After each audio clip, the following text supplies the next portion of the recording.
Hello. Hello, everyone. How are you doing? I'm just busy setting up. I just opened the game and this music is so enchanting.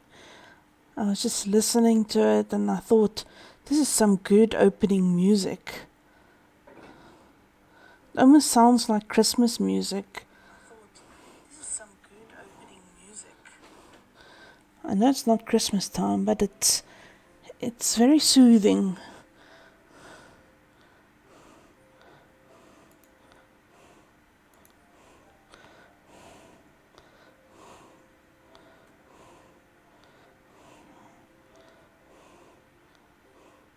Oh, I haven't done my VTuber right.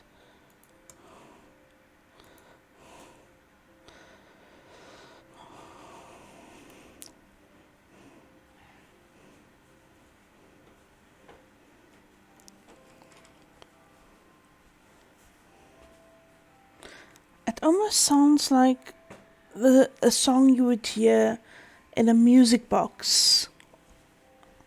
It's so pretty.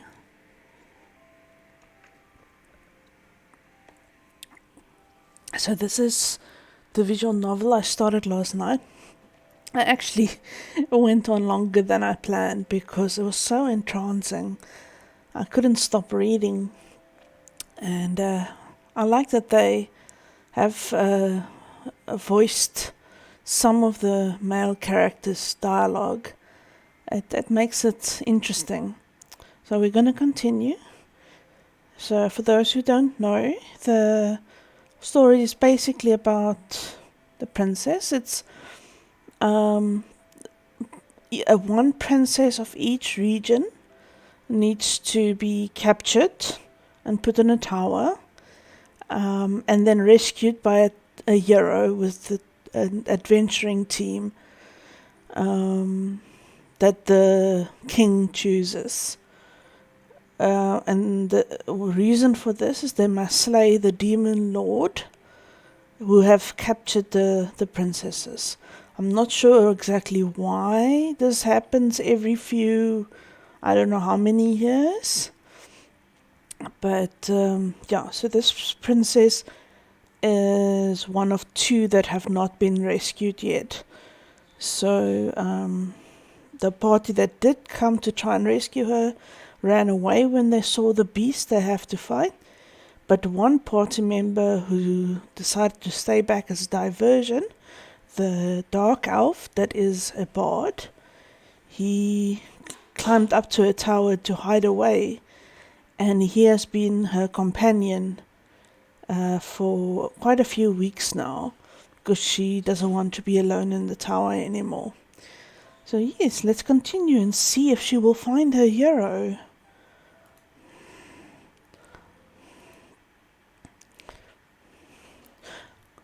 Remind me why I'm working overtime.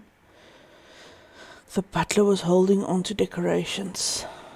He had conflicted expression plastered on his face. You said that this is part of your work. Listening to my request it is. Seton was standing on a stool while putting up some garlands on the wall. Rio would hand over those that were stored in the box whenever the dark elf would finish one.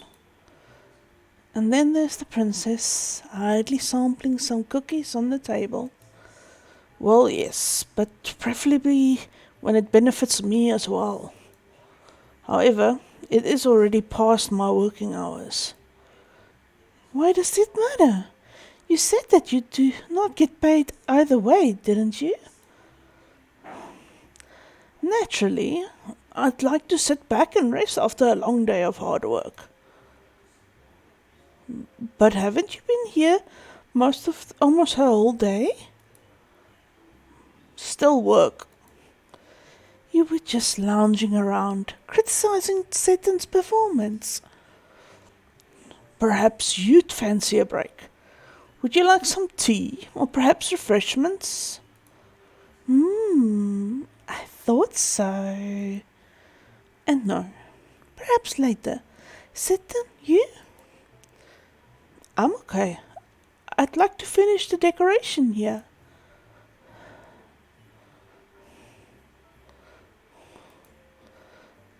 I've been wondering, Seton, how do you celebrate the Yule? Well, it's not really a festive holiday for us. We do get together outside,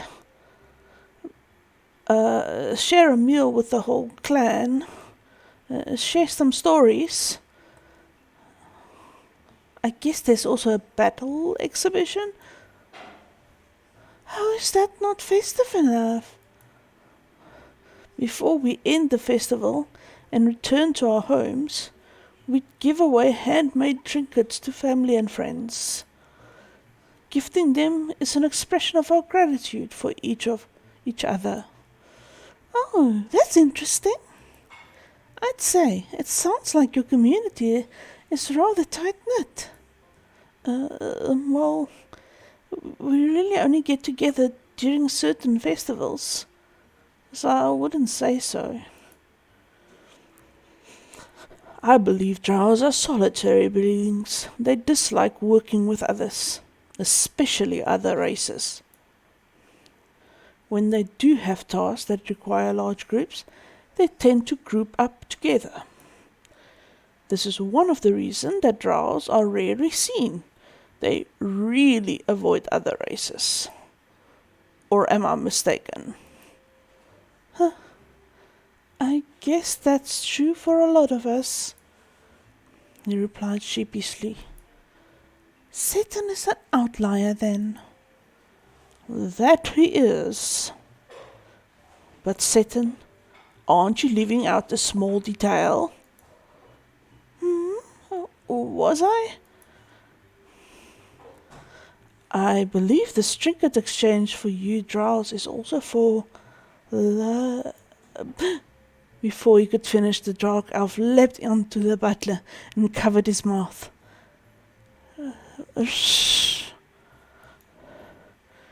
His words ended up all muffled. That was the fastest any of them had seen the bard move. It was actually impressive. Wah! Sorry. Rio pulled Seton's hand off. Goodness, why are you so pressed on that? His tone was teasing. Obviously he knew. Are you certain you are a bard? You move as swift as an assassin. Yes, Seton. Hi, Mooncat, Zara. Tommy, I'm not sure. I don't know if that's maybe the creators of the game. The game's called The Princess in the Tower Once a Hero. I think the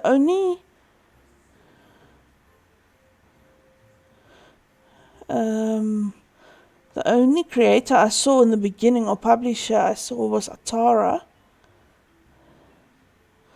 Oh.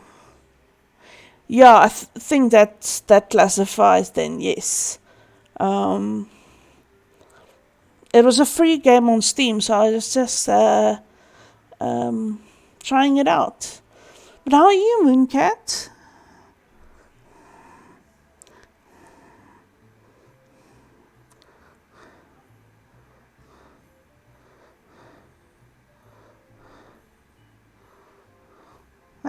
That's nice.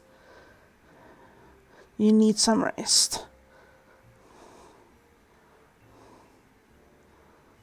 Redheads with the traumatic past.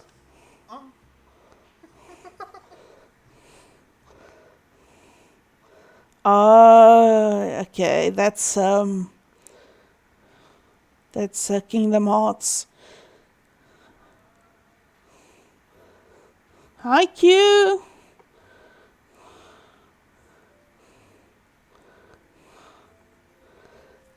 Okay.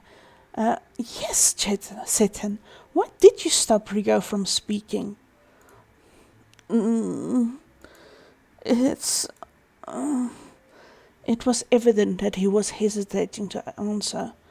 The princess's expression softened. Wait, let me just see here. Right, I know we just saw each other, but it's a tradition. Maybe I'm not apologizing. It's good manners too.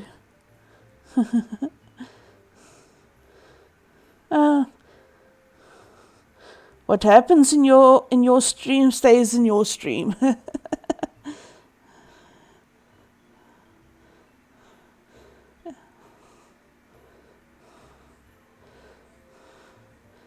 I guess you could say it's my catchphrase. That's fine. No problem, Q. I'll give you hearts for hello. Because I know I can't shout you out. And I don't know how to do the thing that's... Ouch. Okay, I need to make those softer for myself. With headsets, it's much worse.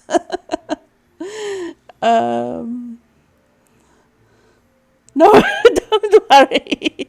I made them as redeems, but I got a new headset yesterday. I used to only listen on laptop speakers and have a boom mic, a pickup mic. But now I've got a headset with a microphone. Oh, you poor little thing. How did you ever get in such bad condition? Oh, Mooncat, I wish I knew.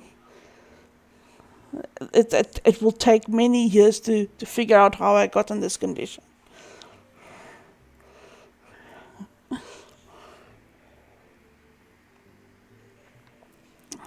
Ooh, sounds scary. Tell us more.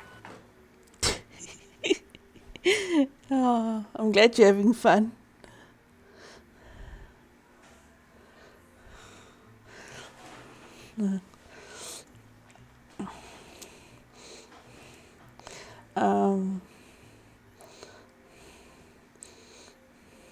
Oh yeah, sorry Q, I wanted to say I don't know how to do the YouTube thingy that Metallic does to like shout you out as a YouTuber.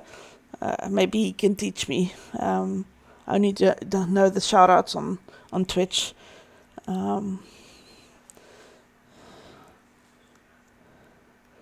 Oh, thank you. Yeah, I don't have the headbutt emote yet. I'm still very new to streaming. I only have like a few like animated emotes.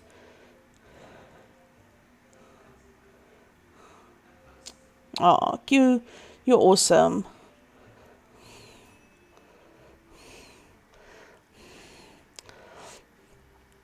Yeah. If you do not wish to tell us, it's fine. Yeah, thanks. Well then, I suppose we are done with the decorations? Are you happy now, princess? She gleefully put her hands together. Quite excited, more like. I do not know why it hadn't occurred to me to at least celebrate such festivities. It's been truly dull staying here. This should change up some things. Good for you. Well then, I suppose I shall turn in for the night. Hold that thought. Wait a moment, Rio. What is it, princess? Is it just me, or has he been disinclined to do work as of late? I simply wanted to ask you to give assistance to Satan with accessing the kitchen, that is. We've talked about it before, and he's willing to cook for us a feast for the festival. What's wrong, sweetie?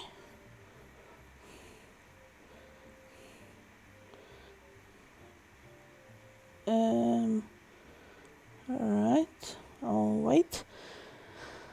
You should know how terrible the usual chef is. Oh, thank you. That's a good mod. That's Q's YouTube channel. Like, comment, and sub if you feel so inclined. No, that's fine. That's a good shouty. Q's really an amazing animator.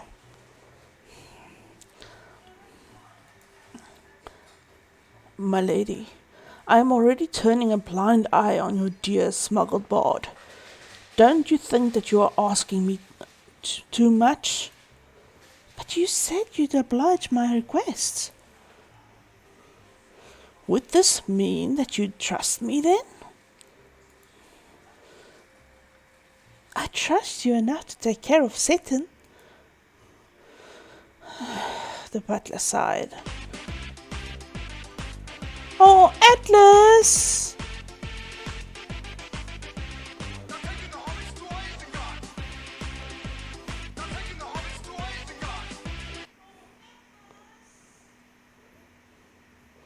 Oh, have a good sleep.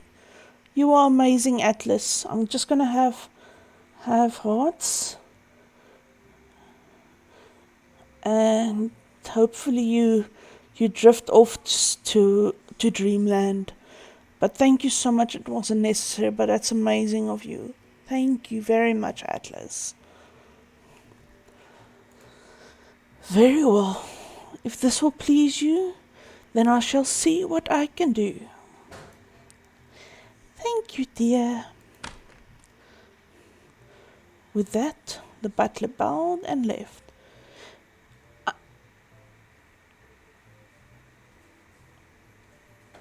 Ooh, a bean!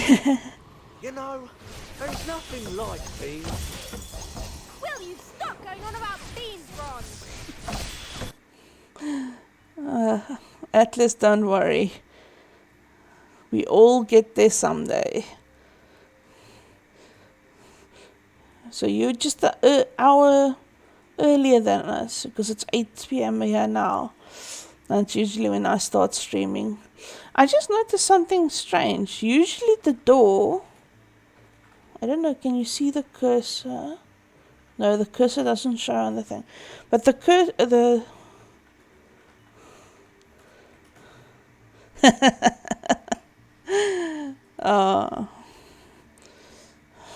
Yeah, the problem is I'm a night owl, but I have to be awake all the day. But I'm so sleepy the whole day. And then at night when I have to sleep, I'm awake. I can't sleep. So I go to bed at like 12. And then I have to wake up early again because I have to go to work.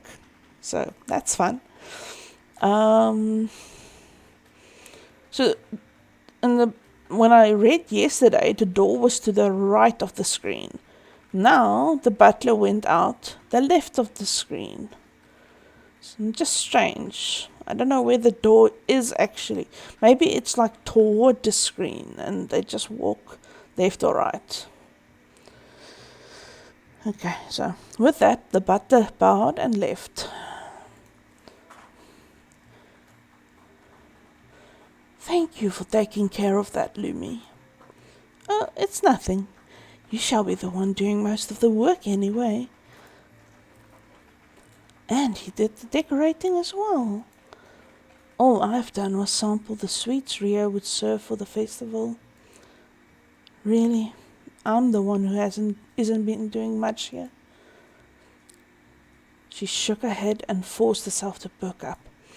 So, just make sure to make a wonderful feast. I'll try.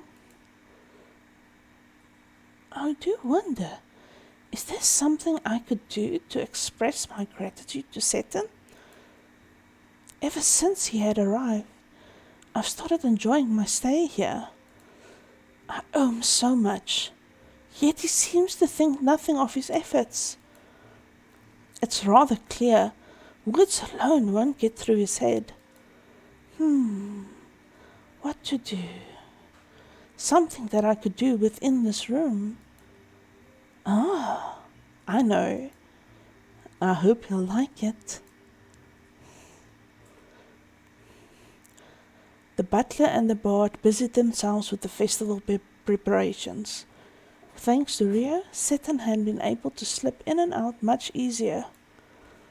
The princess, who wasn't allowed to leave her room, couldn't really do much. But with the absence of the two, she managed to preoccupy herself with a certain personal project. And thus, a few days passed. The night of the festival finally arrived. Such a shame Rio couldn't join us. A spread of festive cooking was laid on their small tea table. There was a large roast bird on the center, surrounded by appetizers and decorative tableware. It's not that bad, it depends. 7 p.m. is like 2 days later or not. Knowing you probably is. Oh, yeah. When last did you sleep, Atlas? That's the other question.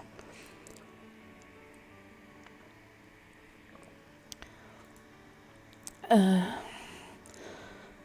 candlelight stood at the side.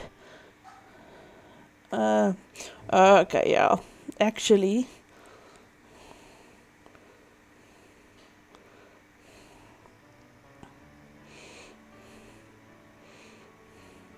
for once I've been... Oh, that's amazing. I'm so happy, Atlas. I'm glad you're getting some rest. It's so important.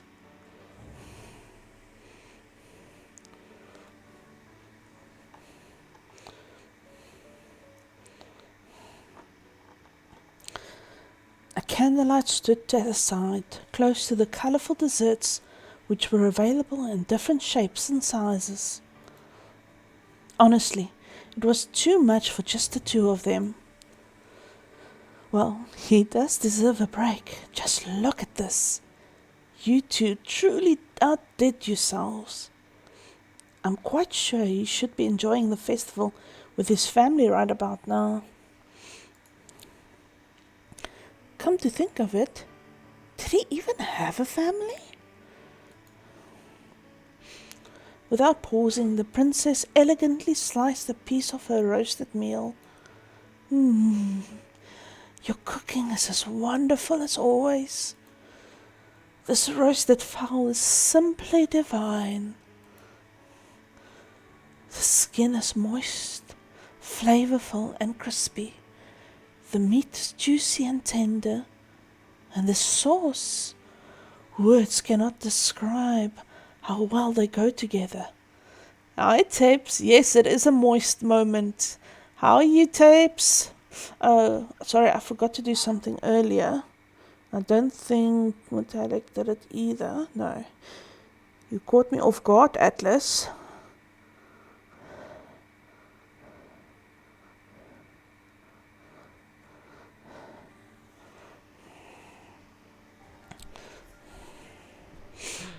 Oh, Titus is dead. Oh no! Oh no! Alright. What?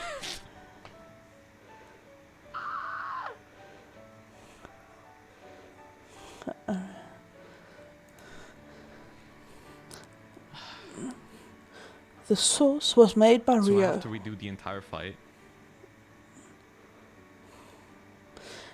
So I wouldn't take full credit for that.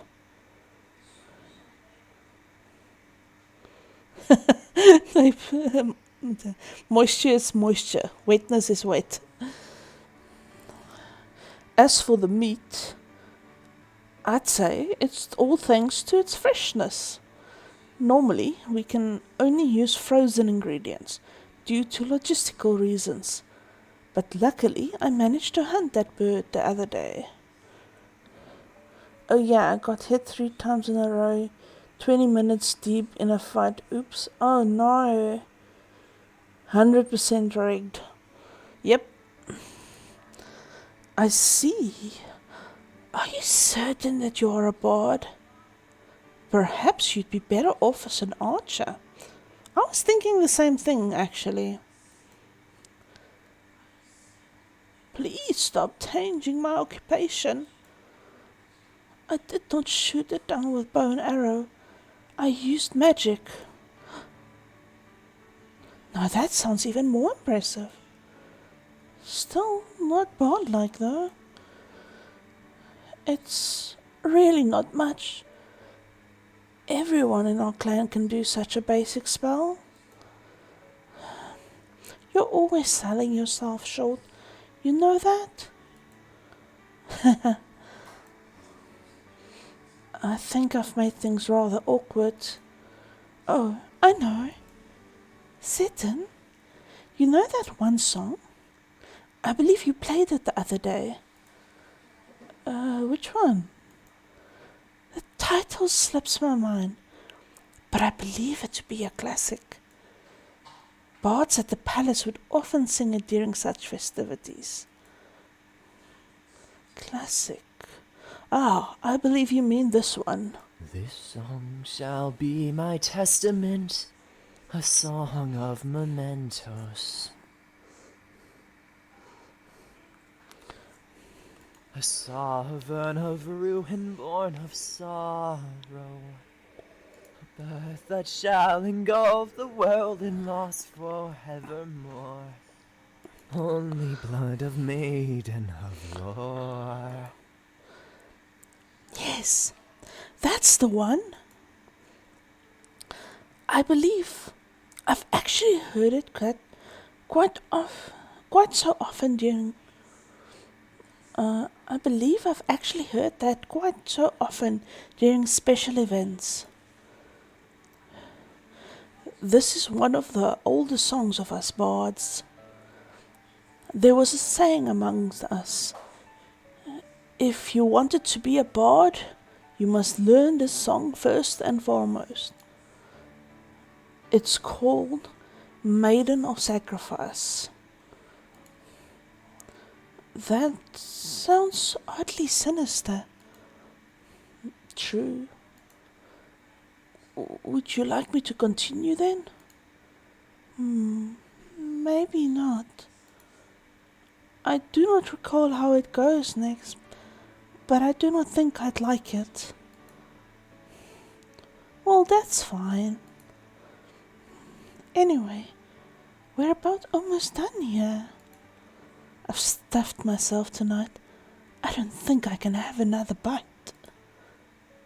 Same. I'll clean up here. Why don't you catch some fresh air? Of course, she couldn't go outside, which meant the balcony. Very well. I would not mind helping you out, though. No, it's fine. This should be quick. If you say so. Just as Saturn suggested, the princess walked over to the balcony to catch some fresh air. Honestly, there wasn't anything special about the view. It's the same old barren land of snow. The girl turned her head for a moment, watching the dark elf pack up the leftovers. With a soft huff, she turned up to the star-filled sky. I wonder why I never bothered to look up. It's pretty. She smiled to herself. I wish Saturn would get here soon. Then we can watch it together. The sky is brighter tonight, isn't it? Lumi flinched from Saturn's sudden appearance. Did I surprise you? Too soon. Oh well, this works. Sorry about that. He's smiling. Well, you walk too quietly. Do I now? You know what? I think you're not the first to say that, actually. Then perhaps you really would have been better off as an assassin. Come on. There is no way I could pull that off. No, really. We're all saying you're too good at it. Actually, why did you become a bard? The question had been bugging her for quite a while now. You don't have to answer if you don't want to. It's not that. If I tell you, would you answer something of mine too? Oh, well, as long as it's something I could answer. Saturn perked up. His timid demeanor was swept away, or at least he tried to sweep it away. It was still obvious that he was anxious, but motivated. Goodness, I thought we were already at the stage where we don't get nervous around each other anymore. I tried many other things. Archery, swordsmanship, potions. But I always found myself fumbling. Everyone started considering me as useless since I couldn't do anything right. Once I played around with my mother's instrument, and when she heard me, she insisted that I pursue it. Becoming a bard isn't common among us dark elves, so I was reluctant. Like fell on the floor. But my mother was quite, how do you say it? An oddball? Yes, I suppose that's it. She was an oddball. Her circumstances prevented her from pursuing it herself. So with that, you can guess the rest of the story. The way he said it, it almost seemed like he wasn't particularly fond of the memories. Part of Lumi felt bad for asking him, but another was just glad to know more about this bard. Although, honestly, I don't really enjoy playing. You don't? But you always seem so enthusiastic to play. I wouldn't have thought. Lumi felt bad. Does this mean she'd been forcing him to play all along? Don't worry. I'm not particularly fond of playing, but I do like seeing others enjoy my performance. Even if it was in the form of making fun of it. Well, granted, you seem to be the only one who ever wholeheartedly enjoys it. For a moment, the princess felt her chest tighten. She wondered, was it sadness? Or was it happiness? She couldn't tell. So for now, she could only purse her lips and keep it in. It's not a particularly interesting story, is it? The girl shook her head. No, I learned a lot more about you. I'm honestly just glad you opened up to me like this. I see. Now then, I suppose I owe you an answer this time. Go on now. The dark owl seemed like he was hesitating to ask his question. Are you really fine with marrying anyone? The princess blinked. She was unsure where this question suddenly came from, but it would be a lie to say that she didn't know what he meant. Whoever rescues her does have a right for her hand in marriage. As to whether or not she could refuse, that would be difficult to answer.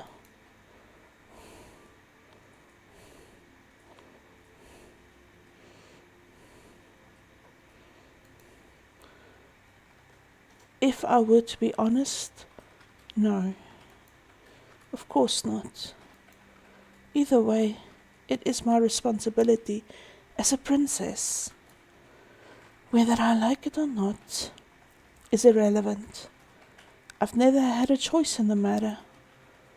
Had I not been imprisoned here, I would have been married all for political purposes. This is simply what I must pay for the privileges I've received as a princess. Her childhood had been a rather happy one. She could ask for all the toys, dresses and jewelry she wanted. She did not have to worry about hunger or sickness.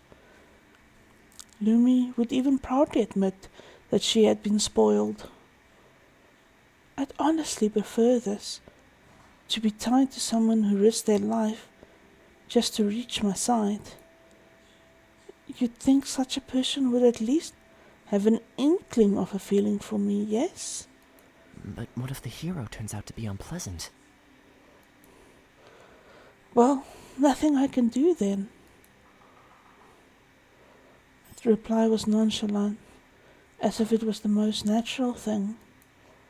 The princess looked up the night sky once again. Without looking back at Seton, she continued. My hero could be an aging old man, or even a mad sorcerer, and I must still marry them if they so desire. There had even been a record of a princess whose hero was an ogre. Ogres are known to be hideous, short-tempered and uncouth. This time she turned to him with a smile. Yet stories say that they lived happily ever after.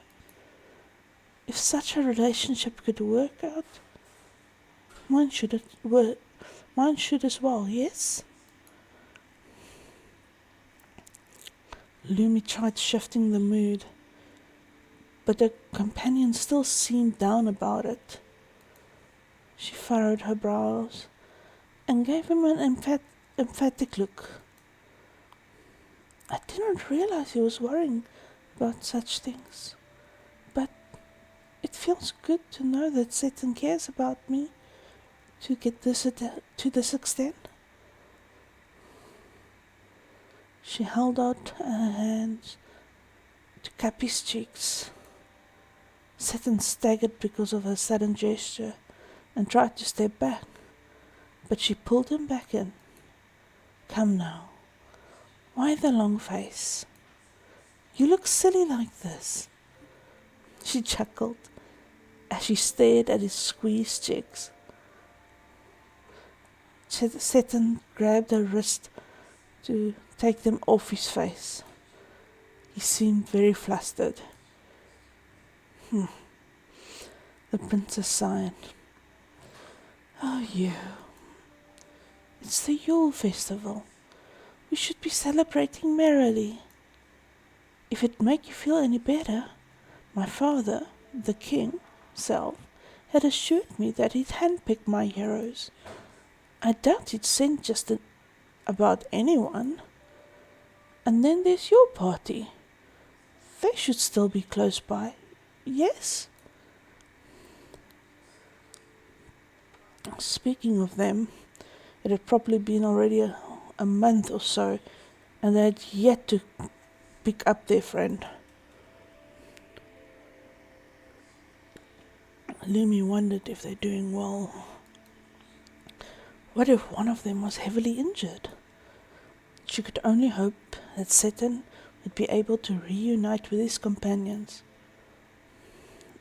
Sorry, I pressed too fast. Okay, it was just... Her words didn't seem to have gotten through to him. The princess sighed again. What am I to do with you? She took her attention away from him for a moment and fished something from inside her sleeves. Without warning, she took the dark elf's hands and dropped something on his palm. He blinked. What's... I'm not particularly good at crafts, but I do hope you like it. It was a bracelet. The trinket was evidently handmade. You said that it's tradition to gift handmade trinkets during your festival, yes? So I wanted to express my gratitude for you. I'm glad that you came here. It is thanks to you that every day has become something I look forward to. It was difficult to craft. I even had Rio sneak me in some materials. So, I hope you like it, even if it may seem shabby. Seton could only stare at the princess's gift before suddenly turning his back on her. Seton? Is everything alright? Please, don't look at me right now. Oh, it was easy to tell. He was crying. The princess huffed and simply rubbed his back. I hope it made you happy.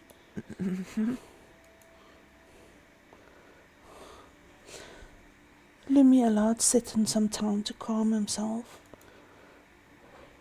She continued to comfort him all throughout.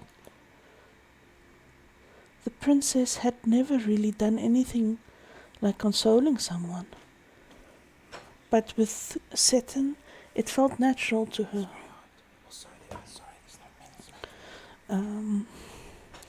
It felt so natural to her. Are you feeling better now? Yeah, sorry about that sad display. Didn't I tell you to reduce your apologies? Right. Then thank you for putting up with me. You are very welcome. She curtsied jokingly. Both of them chuckled. Unfortunately, I don't really have anything to repay you with. You do not have to. I already told you. That is my show of gratitude to you. You've made this feast possible. You make every day so much fun. And you... She looked away and swallowed her words. Yes, let's end it there. But I'd really like it if I can. Oh. The look on his face just screamed, I've thought of something. Lumi peered at him curiously. Seton closed his eyes and held out a hand, muttering words of unknown to the girl. Just then, light orbs began forming around them. The princess could only stare in awe. It's beautiful. Is this magic? Yes, we use this spell to light up dark areas. The lights flickered about, dancing around them. Lumi chased one of them, and the small orb settled on her hands. Surprisingly enough, it felt cool to the touch. She cupped it inside her palms and then released it back into the sky. The lights then began to go upward. Seton chuckled in the background while she watched them twirl in the air. He's controlling them, isn't he?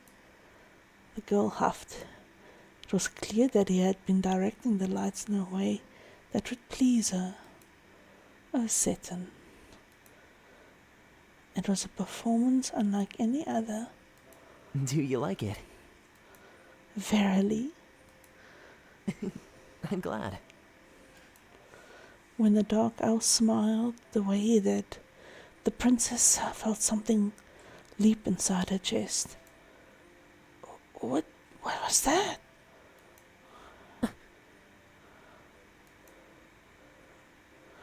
Finally, he had sent the lights away with a soft flick of his hand.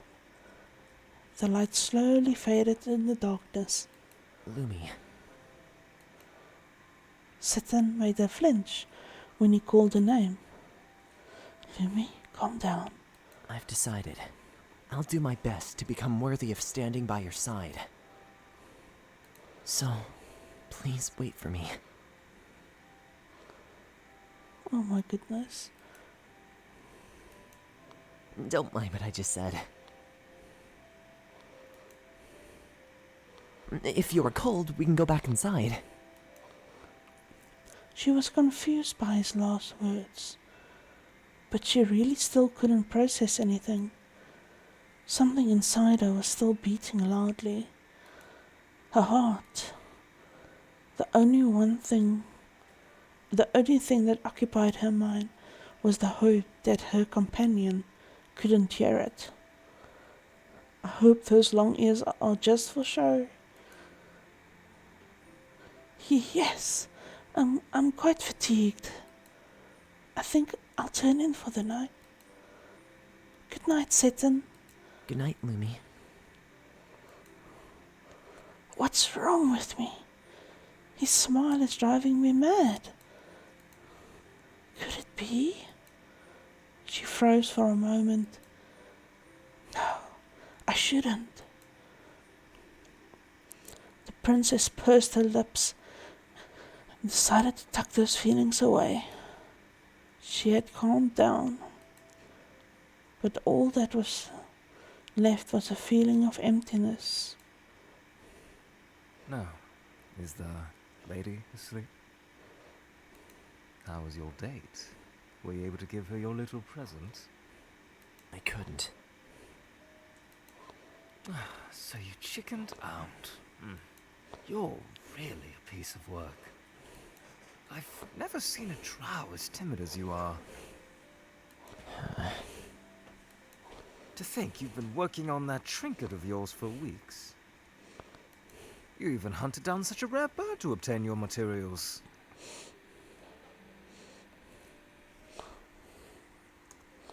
And I even had the courtesy to leave the two of you be.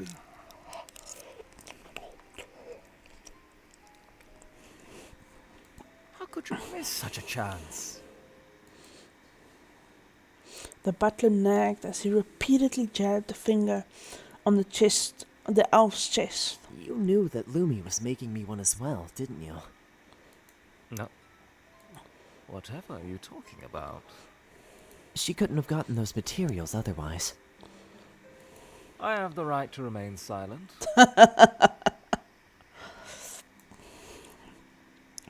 No, the princess isn't pervy. She's just being awakened for the first time. I know that sounds wrong, but yeah. He replied smugly. You also knew what it meant for us to do the exchange, didn't you? Normally, it's a one-way exchange for family and friends. It's different when both sides give a trinket. It means... reciprocal love.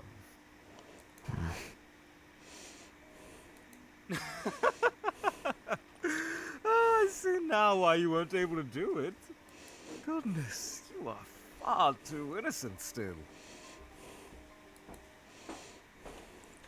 He knew.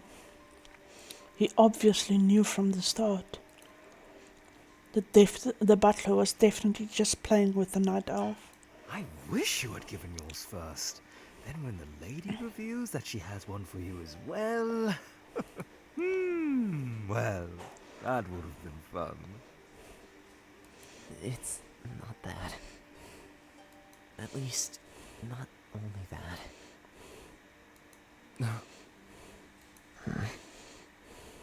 I have a favor. I suppose I'll hear you out first. Please train me. The demon butler raised his brows, and then he smiled. With that, a long night passed. Days have passed since the Yule festival, and things have returned to normal. Or not. It would be a lie to say that nothing have changed after the Yule festival. Seton and Rio have become a riot site for her, just as how it was back when they've been preparing for the feast, which unfortunately meant that the princess was back to her dull days. But it would be a lie to say that I'm upset to be alone. Truthfully, she was rather relieved not to see their faces, especially Seton's.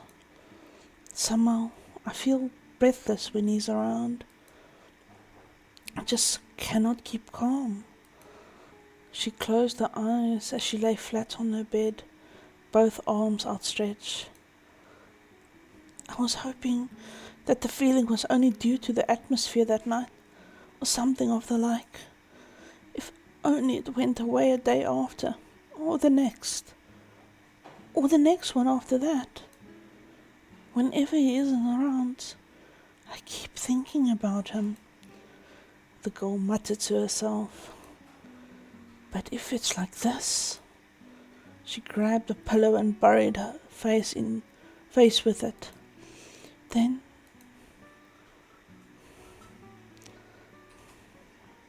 we all know what it is.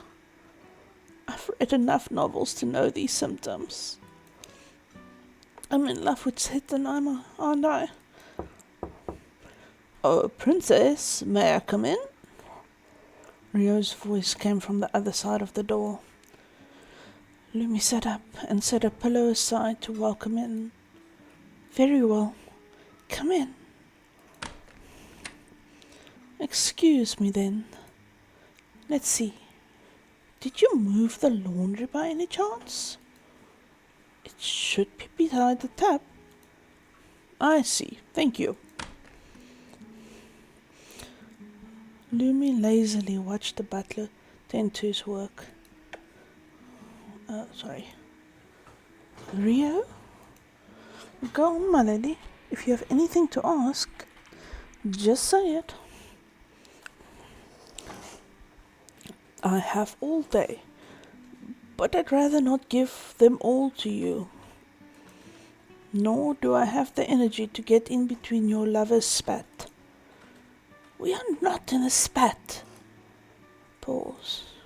Nor are we even lovers. I know. You should have seen your face. Why, it is as ripe as a tomato. You're insufferable. I'm sorry. I simply couldn't help it. You are far too adorable. Such empty flattery would not work on me. She huffed, crossing her arms over her chest. I tried. Well then, if you don't need anything else. He was ready to leave with the basket of laundry on his hands. I do. That was why I called your attention in the first place. Do not think your distraction would work on me. Oop, you got me. Fine. Shoot your question, my lady. What has Satan been up to anyway? He only comes in to bring my meals. But he goes off immediately. He only comes in to bring my meals. But he goes off immediately right after. I rarely see him these days. The only reason I'm letting him be was because he said he was working on something with you. But here you are. The girl pouted. It was obviously what she was implying. Should I tell you or should I not? It's not like I promised him that I wouldn't, he said in a teasing tone. Then just tell me. In any case, I assure you that he did not lie this time. I left him with a task, so I bequeathed him to work on that. Do not tell me you took him in as staff. Why? I would have done that earlier if I could. The child's a hard worker, I'll give him that. But no, I did not. All I can tell you is that he is doing this all for your sake, he said with a wink. That said, it'd be best if you hear it from him yourself. Things rarely ever go well when you involve the third party. At least I think so. If nothing more, then I shall get going. The princess once again grabbed the pillow and hugged it close to her. For me?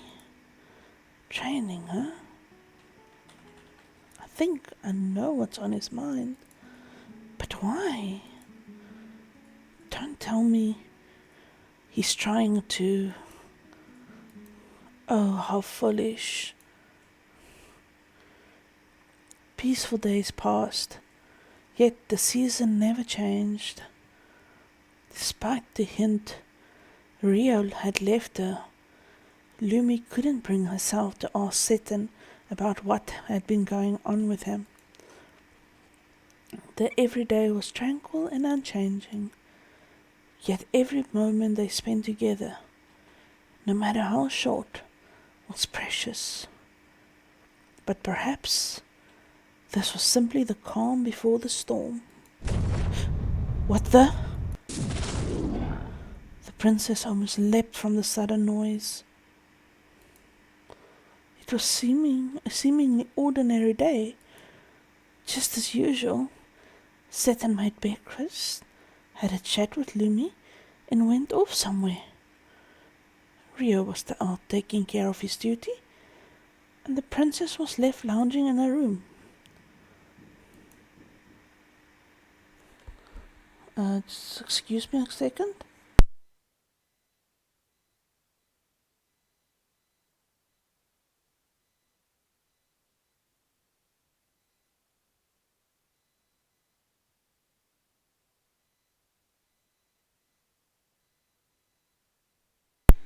Maybe the sound was in the game. It sounded like someone knocking. That was when an explosion shook her up. She got on her feet and grabbed Rio's bell. It was for calling him in case of an emergency, though she had never really tried it out. What's going on?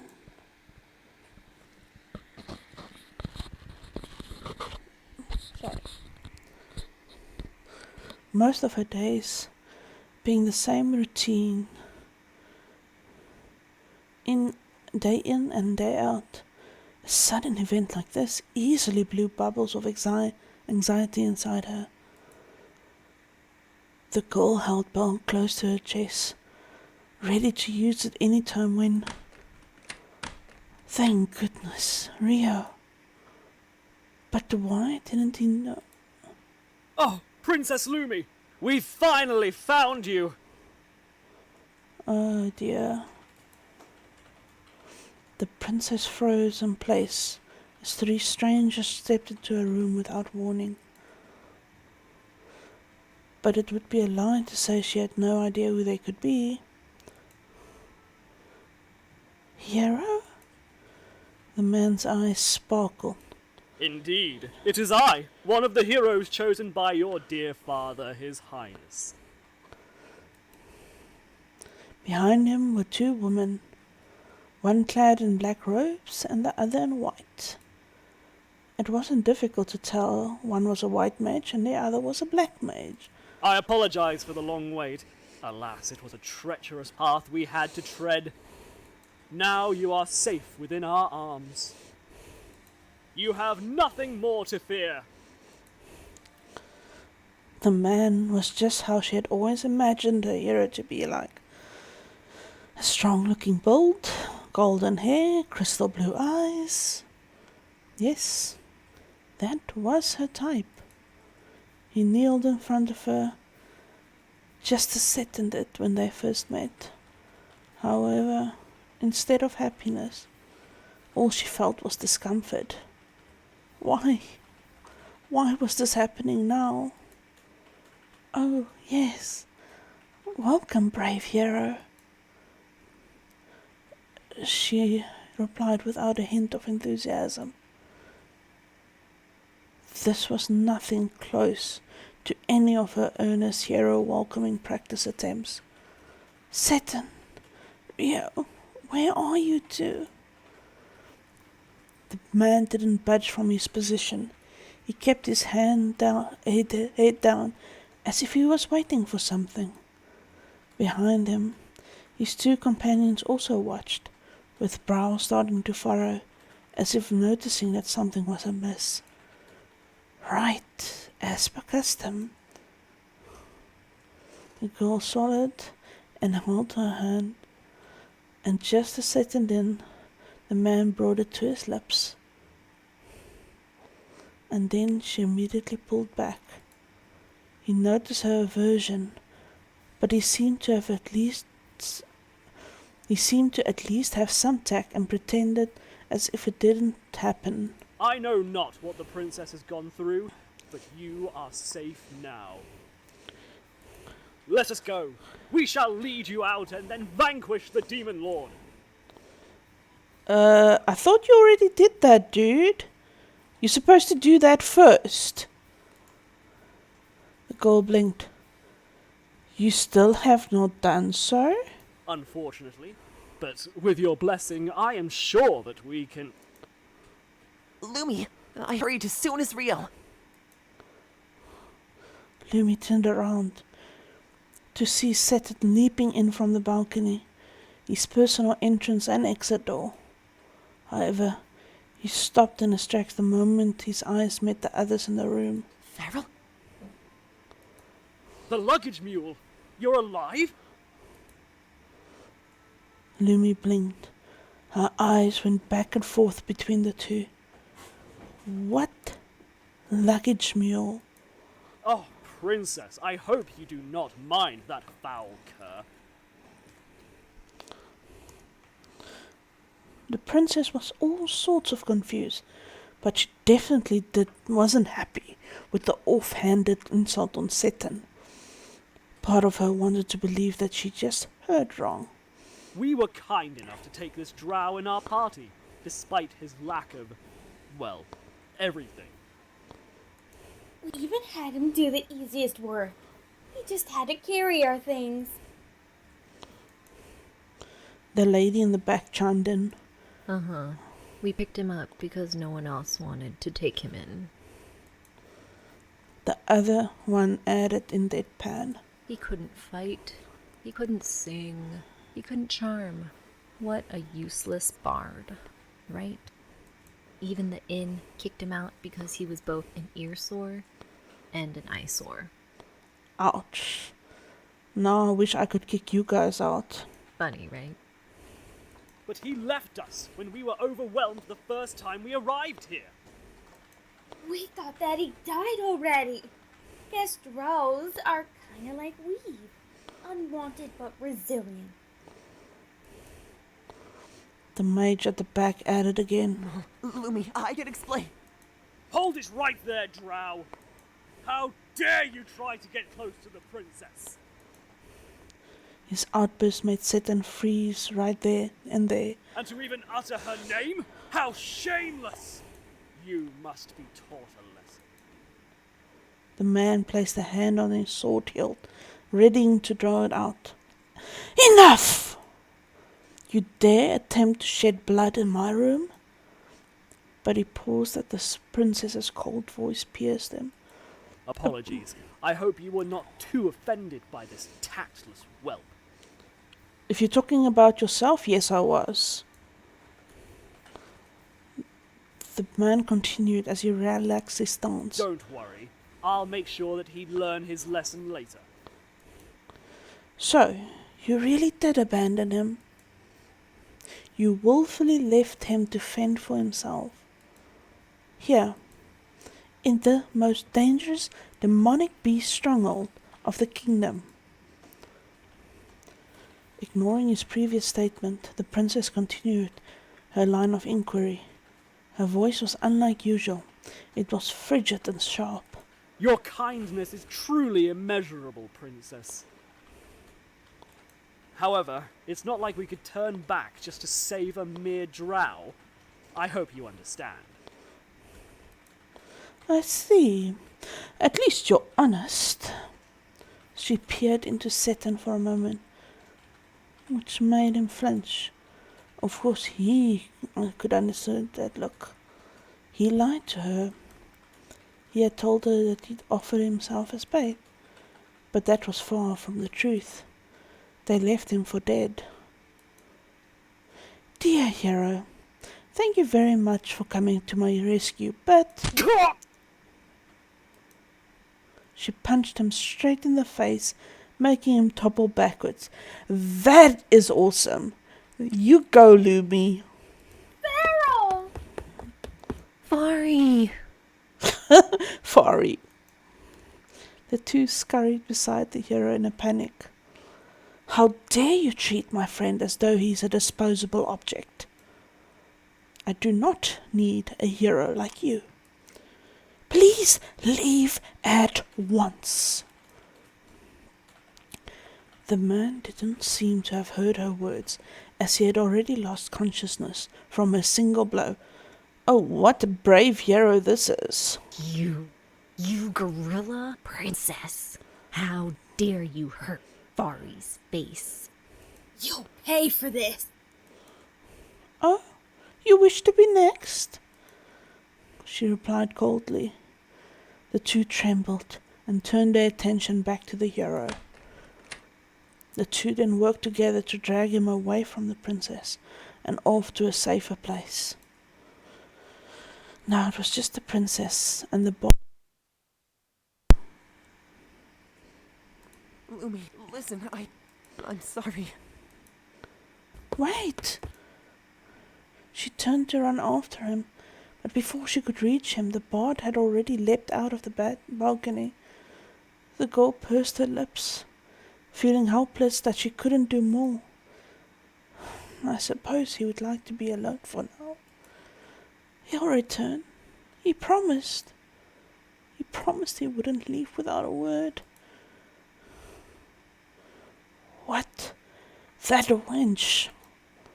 Yeah, she said she doesn't need you. Sorry.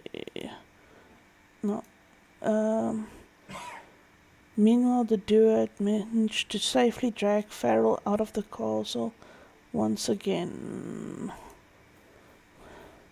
It didn't really take long before he regained consciousness. That abandoned princess is a waste of time. Let's just go. It's cold here. I hate it. He clicked his tongue. I had thought that foolish girl was naive, as I had heard that she was but an ornamental princess. But she lashed out on you. Forget her. You have me. Us. The black mage was quick to correct. Yes, us. She added the deadpan. Listen here, you two. Completing this quest should allow us to live like royalty for the rest of our lives. And we've been at this for years. We cannot give up on this now. That aside, I was thinking, maybe that drow cast a spell on her. The hero narrowed his eyes. Oh, care to explain? As you may well know, drows are masters of the dark arts. What if he was manipulating her? Ha, that weakling? A pause. No, hold on. You might have a point there. Perhaps he's even one of the demon lord's pawns. Yes, that makes sense. That makes so much sense.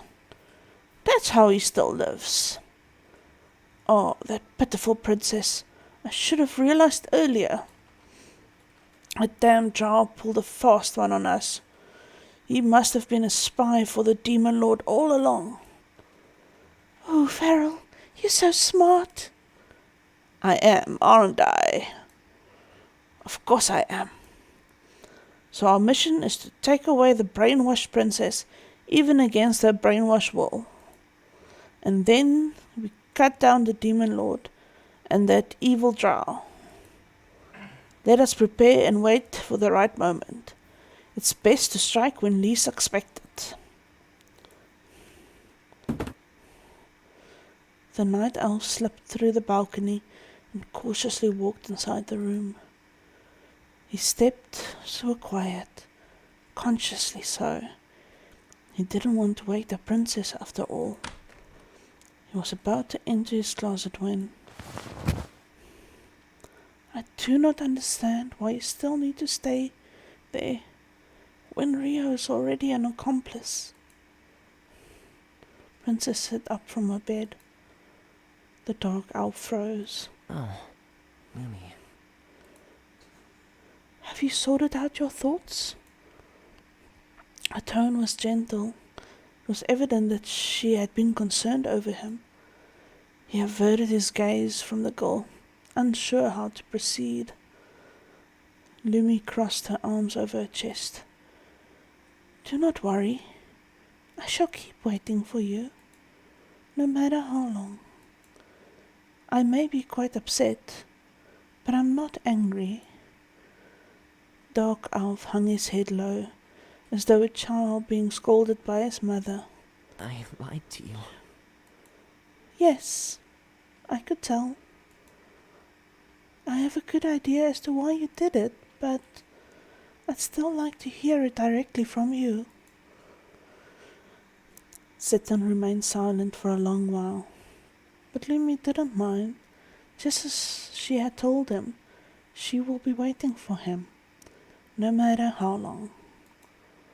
It was quiet, even more so that the area was practically a barren wasteland of snow.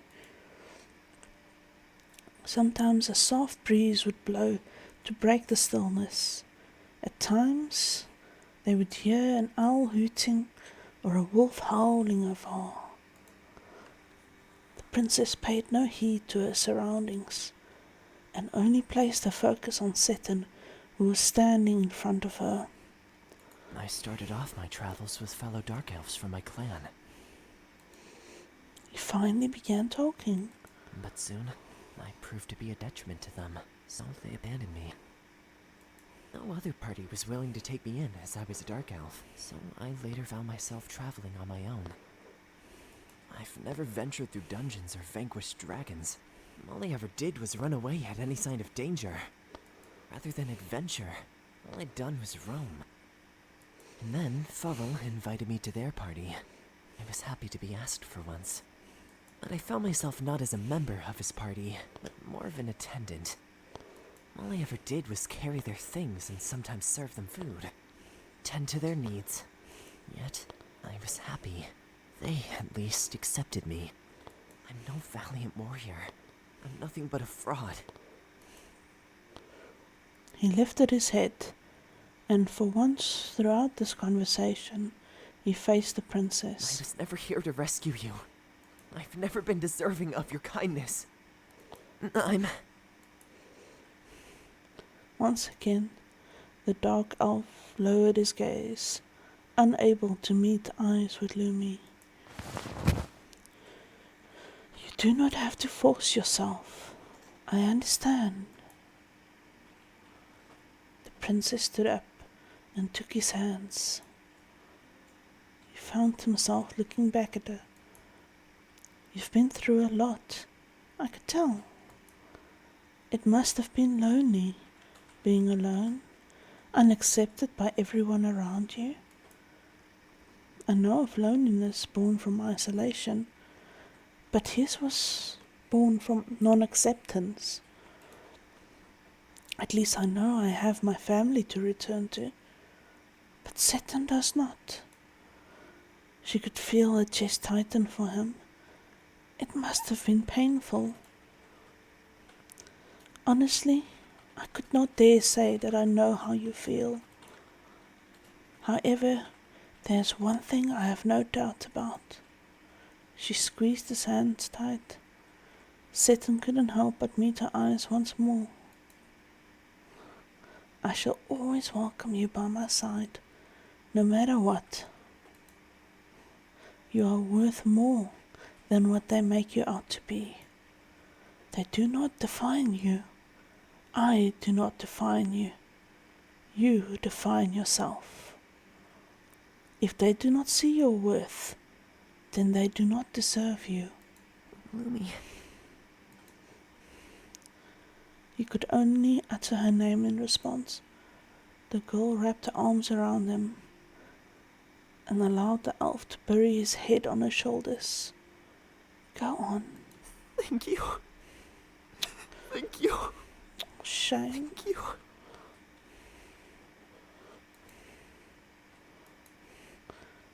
She couldn't see, but she knew that tears had fallen from his eyes. Once again, he had cried.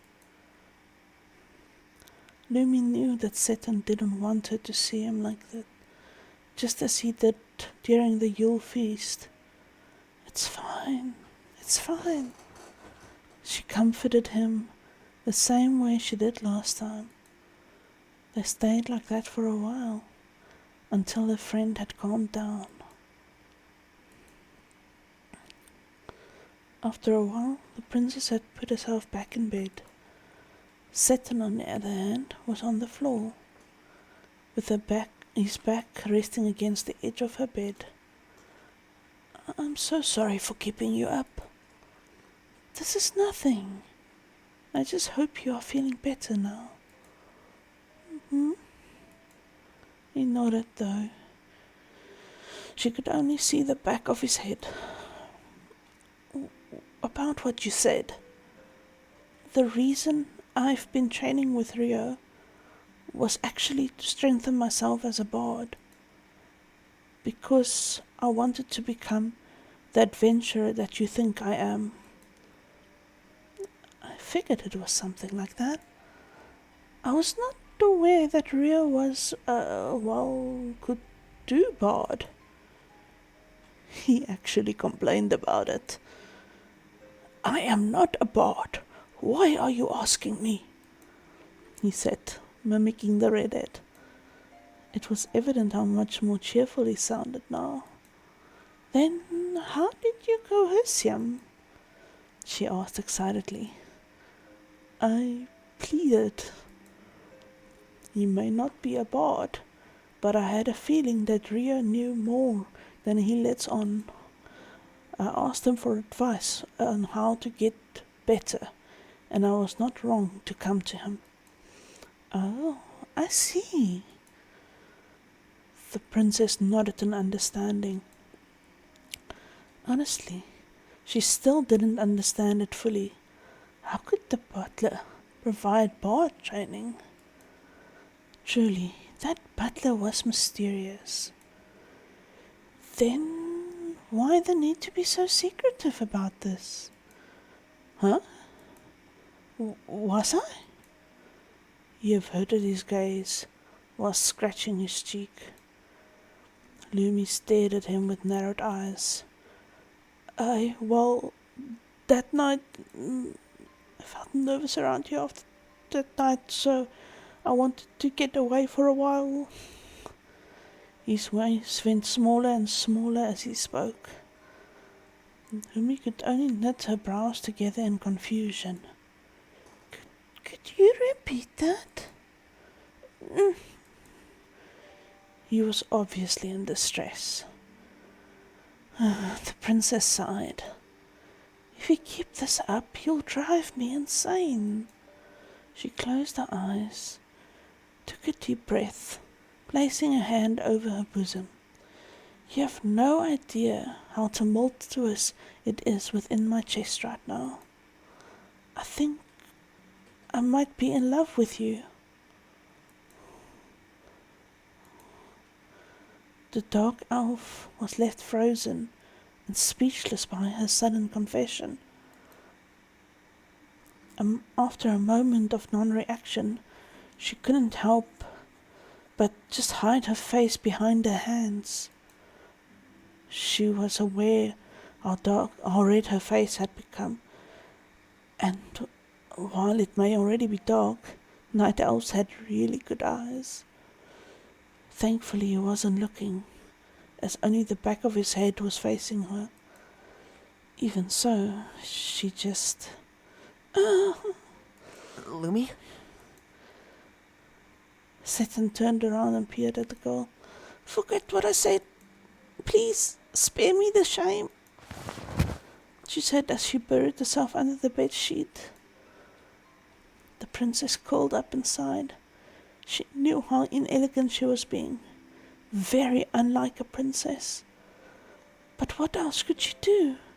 Her emotions were all over the place. This was nothing like the romance she had always imagined in her mind.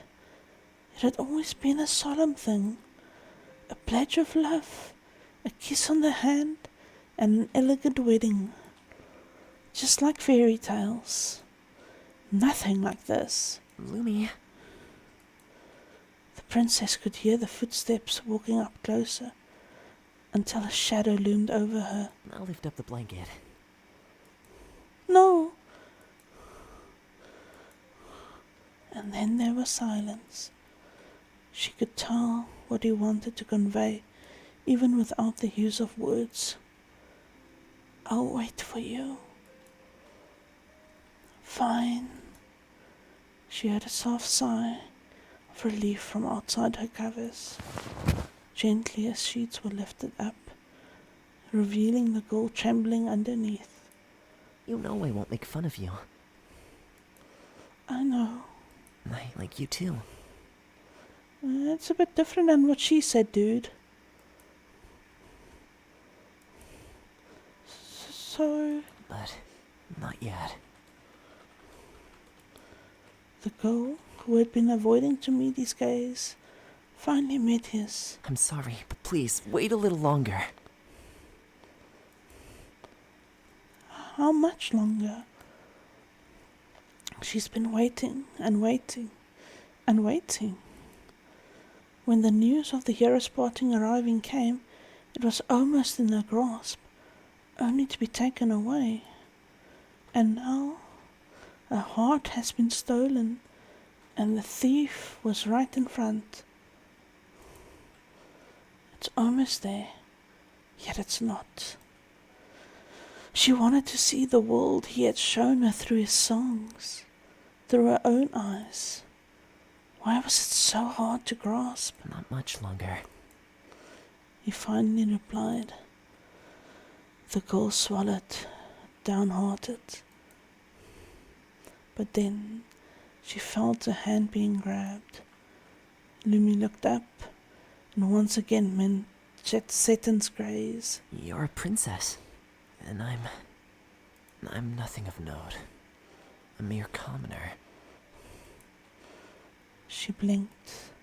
Of course. There was something she failed to take into consideration. She had always assumed Seton was part of the hero's party. He may not have been the hero himself, but being a member was just as honorable. A heroic feat worthy of the princess's hand. But now, with the truth that had come out, he didn't have the qualifications. Has he thought about it this far? That's why I want to be someone who can protect you. Someone who you can be proud of. Someone who can stand by your side.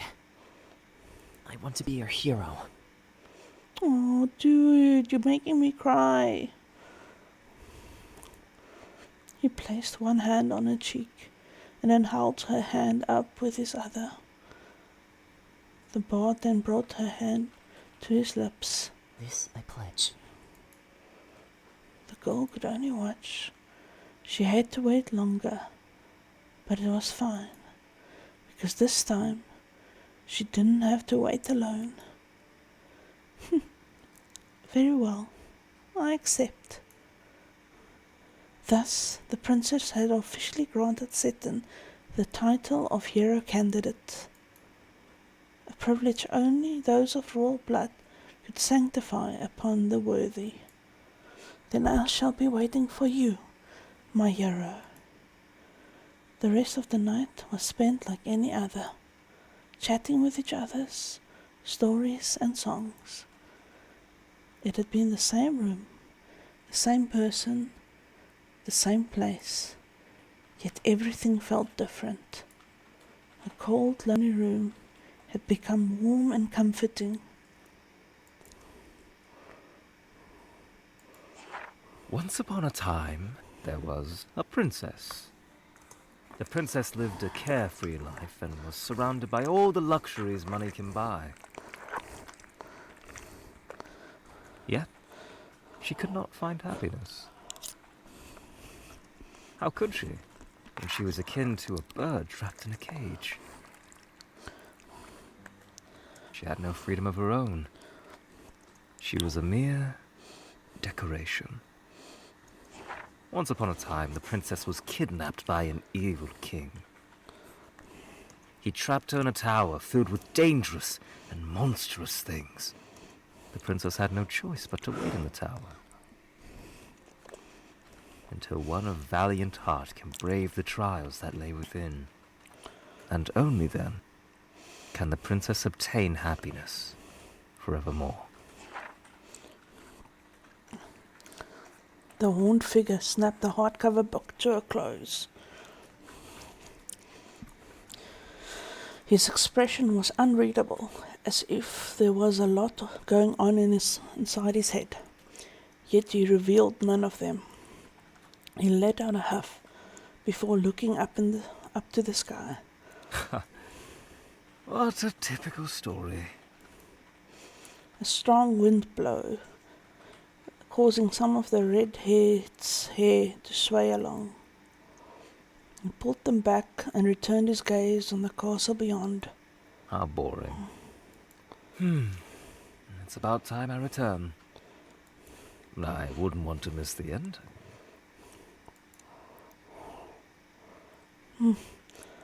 Where? Oh, dear princess, you finally awakened. How are you feeling? You! She tried to patch but failed. Having gotten over her disorientation, the princess found herself tied up and wrapped around the arms of the so-called hero. What had happened? She tried to recall her last memories. If she wasn't mistaken, she had just bid Seton goodbye before his training, and then there was a strong explosion and I passed out. The sleep spell worked on her perfectly. Studying the time that Drow leaves through the balcony was so smart of you, Farrell. It was easy, dear. I see. They figured out Seton's schedule. Now, princess, I hope you are well. He turned his attention to the black mage. Could you tell if the princess is still under the Drow spell? Spell? I can't. I'm not familiar with the dark arts. But you're a black mage. But okay. I think I have a good idea of what's going on here. I hope Seton or Rio catches on. Pause. Come to think of it, Rio did not appear the last time they came around. And then he came waltzing in as though nothing happened. The princess has been awfully quiet. I take this as a sign of that cursed spell. Ooh, you're right. I'd say it was more because I was observing the situation. The hero huffed proudly and gave his chest a pound. Well then, let us go onward and destroy the vile demon lord. We're right behind you. Well, I'll make sure to provide support. They're going straight for it. Hold it. Hold it? Why would you bring me along? The trio were taken aback from a sudden outburst. Huh? She only responded when he mentioned the demon lord? I see. Then my hypothesis that the princess under spell must be true. Her question was ignored. They do seem quite convinced that she was not in the right state of mind. Gods, he's delusional. Worry not, princess. We shan't prolong your suffering. Once we vanquish the demon lord, you'll be freed from that curse. Never mind that. I know I've always wished to be able to leave from here, but not like this. She wasn't even sure if they were capable enough of defeating it. but that the fact that they've managed to sneak into the castle twice meant they must have gotten more powerful than before. I mustn't be hasty. I must find an opening to escape. For now, it might be best to go along with them. And thus, they continue onward to their final battle. There were monsters along the way, but the group managed to fend them off with ease, even while keeping watch on the princess. The trio was surprisingly competent. No wonder they managed to reach the castle. They coordinate rather well, with the hero on vanguard and with the two magic users behind always alert and ready to support. The hero, Farrell, even wielded a rare fire elemental sword. His weapon seems like a divine blade. I wouldn't have thought that such a kind of person would be able to wield one. At this rate, they might be able to defeat the Demon Lord. She started to feel cold, anxious. If Pharaoh truly succeeds, then she will be betrothed to him. Refusing would mean turning her back on her responsibility as a princess. Is there a way to notify Seton or Rio? Just as she was starting to panic, the princess saw something from the corner of her eyes. Or rather, it was someone. Seton. She looked around and saw him peek out from behind the vase. He gestured her to hush. Yumi nodded in understanding. She's still worried about the hero's party, but Seton's presence definitely lifted a huge chunk of anxiety from her. Fairy, the throne room is up ahead. I'll get ready. Let's go. The Demon Lord. This shall be my first time seeing them. The door needs oil. Farrell pushed the towering throne room entrance. Cold air escaped from inside, causing everyone to wince. And there stood that thing. It was about 5 times a human size. What in the moment it laid eyes on them, it slowly started to move. Ew, it's ugly. Not the time for that. Start your protection spells. Got it.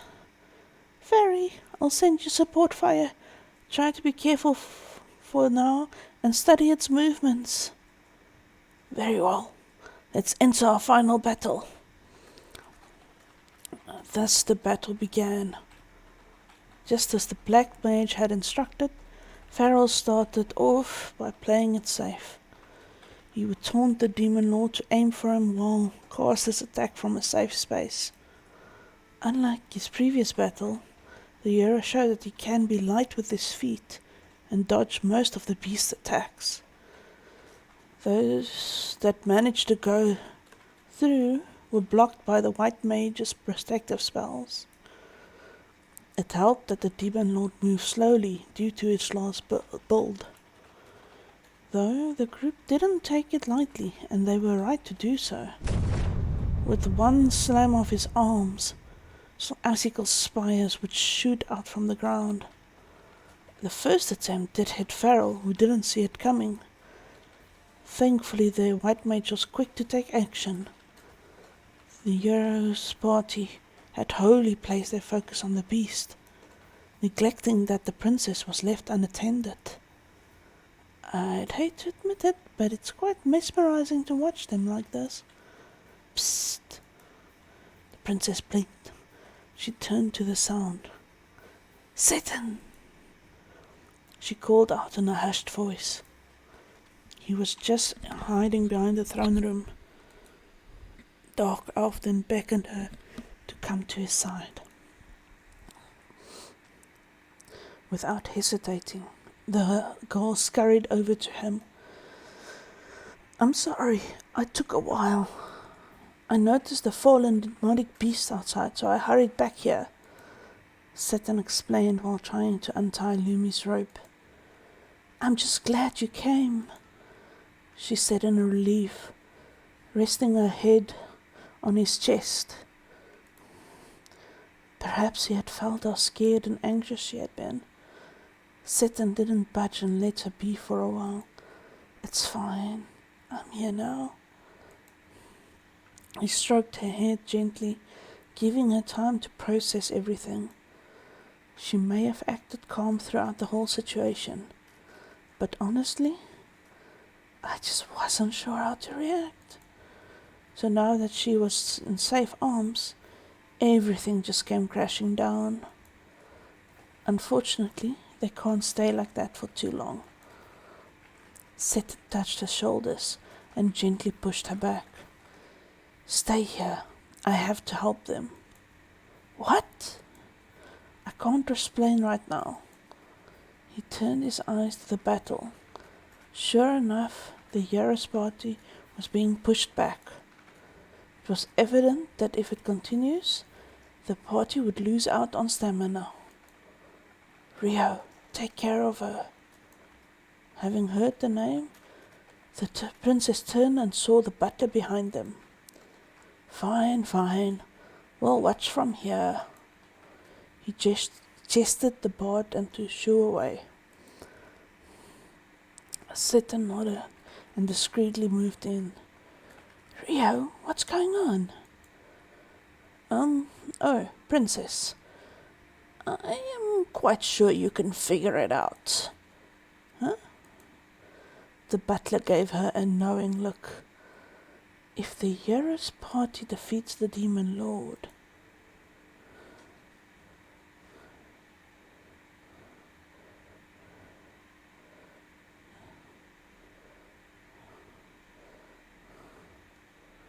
well, all of these are true.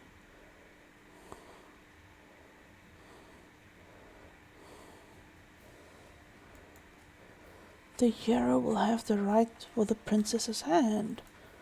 But why would Satan help further that goal? He wants to take the credit. Satan has been training to earn the hero title for himself.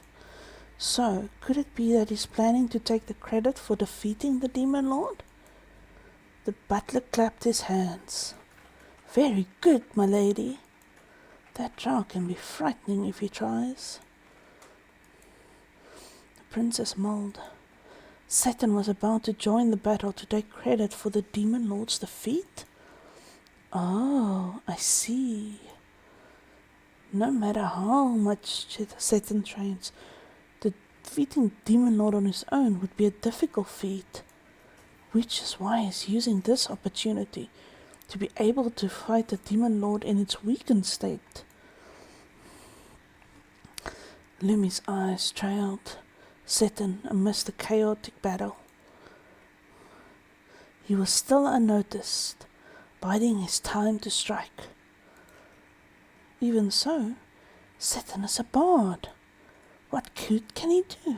Whatever else have I been breaking my back for? Farrell, look out! A white mage screamed made Lumi turn her attention back to the battle. Farrell was on the ground.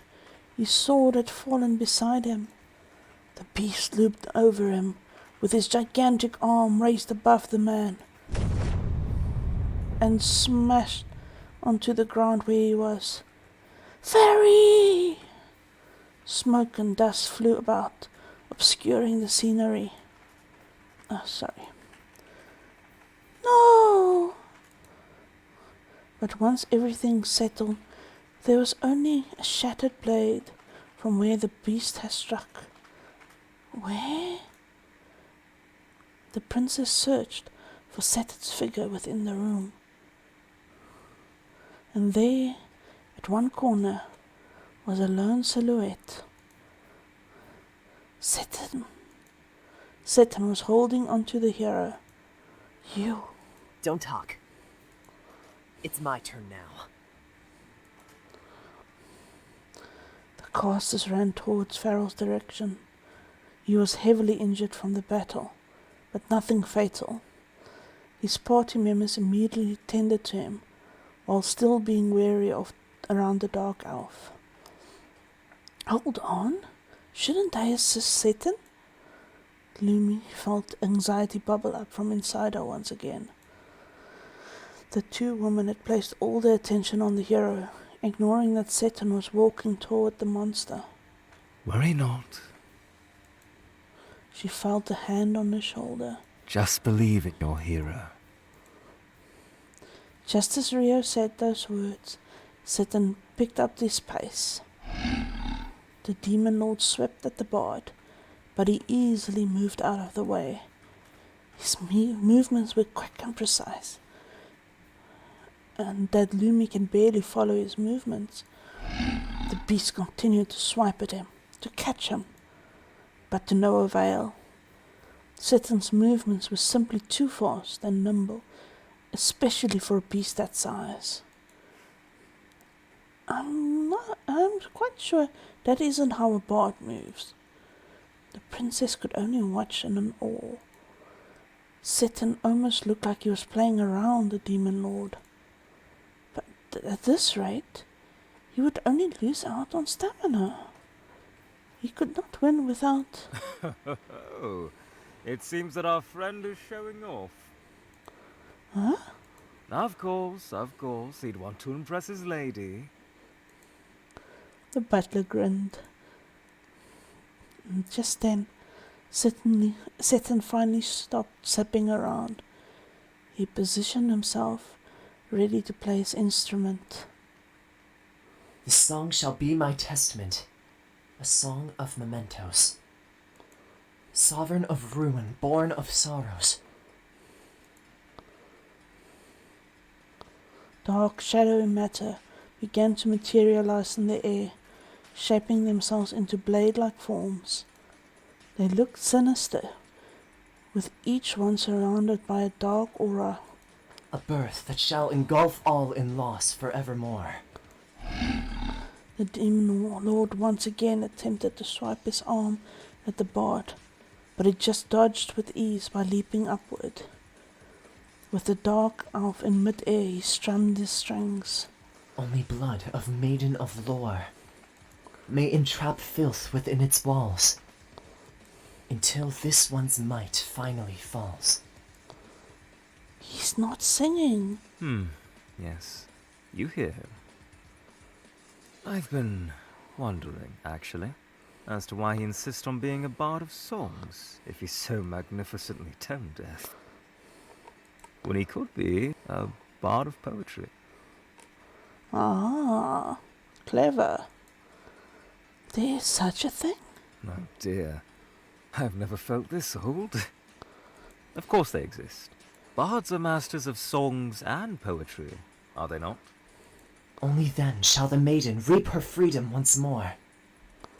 Sound the bells, sound the bells. Dim the songs of your cries. And the dark matter begins shooting toward the beast in a seemingly endless barrage. Demon Lord roared in pain, with each shot dissipating as soon as they meet the target. The monster started to bathe in its own blood. O sovereign of dusk, it passes by, it passes by. Blood of maiden, sacrifice, sacrifice. The way he is fighting, I am quite certain that isn't a bard. Oh, what makes you decide what a bard is meant to be? Well, she trailed off. Her eyes couldn't leave the battle. Satan's movements were uncannily graceful. Let not its eyes touch the day. Let not its presence here stay. The bard definitely cannot compare to the hero's strength, nor could he match up to the black mage's power. Nor did he have the defensive or healing support to fall back on. One misstep and it would be over for him. His movements seemed planned and calculated. Perhaps that's why he had watched Farrell's party first, to familiarize with the beast's attack pattern, that is. Did he use them as test subjects? Within the walls, entrap it. Entrap it with all your life. Let not its wrath seek its way. The words of a bard are their weapon. They bring songs and poetry into being. They make you lose sight of truth and falsehood. This song he is playing? Or, I suppose, poem? Yes, this poem.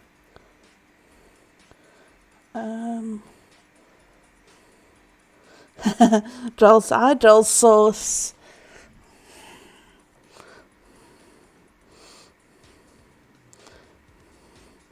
Good to have you here. How are you doing?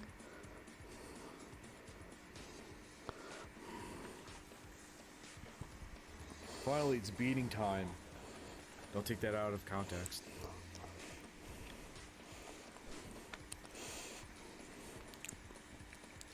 Is one specifically tailored against a demon lord, akin to a dragon slayer, sword against a dragon. I had never heard of the song having relations to the demon lord. Perhaps this is knowledge only the demon can hold? Your dear bard isn't adept at being a bard, nor is he adept at being a drow. He's barely capable of maintaining those blades. True, they're barely blade-like. I suppose it's something like coating those blades into anti-demon lord magic then? However, simply reciting this song turns these blades into the most fatal, poisonous weapons against this beast. Okay, enjoy your lurk and good luck with work, Drow. As flimsy as both may be, together, I suppose they're good enough. Very much like him, don't you think? Yes. Lumi nodded. Well, I suppose you can say that he has found how he'd like to play. Let not its eyes touch the day. Let not its presence here stay. The Drow's movements were swift and precise. The demon lord was akin to a plaything in his hands. Once more it slammed his arms onto the ground. Icicle spires sprung out the ground. Lumi couldn't follow its movements. The dark elf left her sight. The princess held her breath. Thrust a blade through its core. Till she heard another verse come into play. I don't enjoy work. Sorry for the late reply. I'm multitasking unsuccessfully. And Satan was right beside her. How? The princess was astonished. How did he move by her side in mere moments? No. In fact, everything made sense now. This was the ability he had been using to slip in and out of the castle unnoticed. His weak presence, coupled with his ridiculous speed. He was also nimble enough to scale castle walls, move through the castle tower's windows. As I've thought, you might have been better off as an assassin. Please stop changing my profession. And then he strummed his instrument once more as he sang the final verse. Thus the maiden's life is once again restored. He still couldn't hold the tune. A flurry of the insidious-looking matter all shot towards the demon lord. It howled 1 step, 2 steps, and then it started to crumble into dust. Satan sighed in relief as he dematerialized his instruments. Lumi let out a huge huff and then jumped onto Satan. You did it! Satan, you've done it! Goodness Goodness me. Must you really show off the way you did? Sitten took the princess into his arms. Well, Lumi was watching. Aww. And you were spectacular. Drow. Just then, they turned their attention to the voice. Lumi released herself from Sitten's arms, allowing him to step in. She held the dark elf's hand, making him glance at her for a moment. He smiled, happy from her support. Farewell. The dark elf then turned his head to the hero, and then the hero bowed his head. I owe you my gratitude for saving our lives. Oh, you can be a decent human. Feral? Bowing to a drow? Fari, you can't. Silence, the both of you. He held out a hand to them, gesturing the two to stop. Had he not stepped in, we could all have become fodder for that thing. The two hung their heads low, unable to refute him. I am sorry for how we treated you. I could not even dare to ask you to come back with us. You do not have to accept my apology. But Enough. It's fine. I accept your apology. huh? Just like that? Yes. So, would you mind allowing me and Lumi to have a moment? He added, wrapping an arm around her. Oh, okay. You two, let's go. All right. Got it, Fari. Farrell started walking out of the throne room, with the other two following behind. One more thing. When he paused to turn to Sitten's call. My name is Sethin. That is all. Well done. Sitten, not Drow. Yes. And they scurried away. Sitten?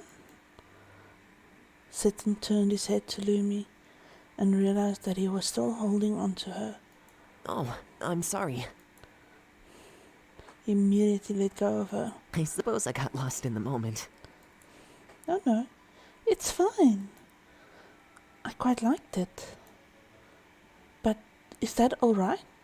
You let him go just like that? They used you. The dark elf chuckled. Not satisfied. No. Even when I've taken this? Sitten materialized a sword in his hand. It was Farrell's. The divine blade. When? They had thought that it was crushed into pieces by the demon lord. In truth, I used an illusion spell to make them believe so. Ah, clever. Why else would they be so timid back there? The princess blinked. Put simply, he had tricked them into thinking that they had lost their divine blade, when he had simply stolen it amidst the chaos. You. Then she turned to Rio. What have you done to Chetan? No, Setan. Hold on! Why am I being blamed here? The princess proceeded to run after the butler. You have been a terrible influence. She chased him around the room, seemingly ready to throw complaints at him. Finally, the butler threw himself over the chandelier where she couldn't reach. Rio, not fair. The butler ignored the princess and kept himself away. Not that she could do anything to him either way. That said, they were akin to a cat and mouse. Seton could only laugh at their antics. Oh well, I like him this way as well. It's over. It's finally over. The final battle was brought to a close. The princess had gained her freedom, and the bard had officially obtained the title of hero. but this could hardly be considered the ending of their story. So the princess has finally graduated. Okay. I am so proud. Must you be sarcastic up until the final moment? I couldn't help it. He replied as a matter of factly. Thank you very much, Rio. I owe you a lot. Yes, yes you do. He replied without a single drop of shame. I could not imagine what kind of training Rio had given him. Well then, I bid the two of you goodbye. The road back to the palace is a long one, so the two of you better be careful on the way. I'd laugh myself to death if I hear news that you died on the way. So, you are planning to follow us in death? My, I didn't know you cared so much. Certainly.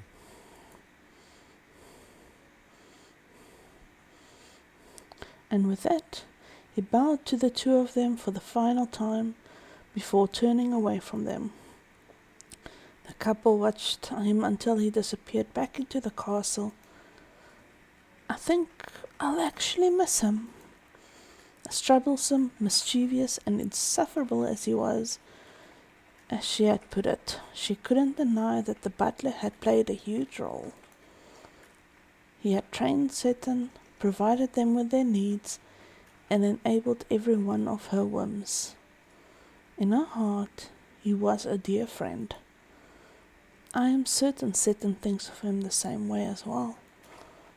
So, it's just the two of us now.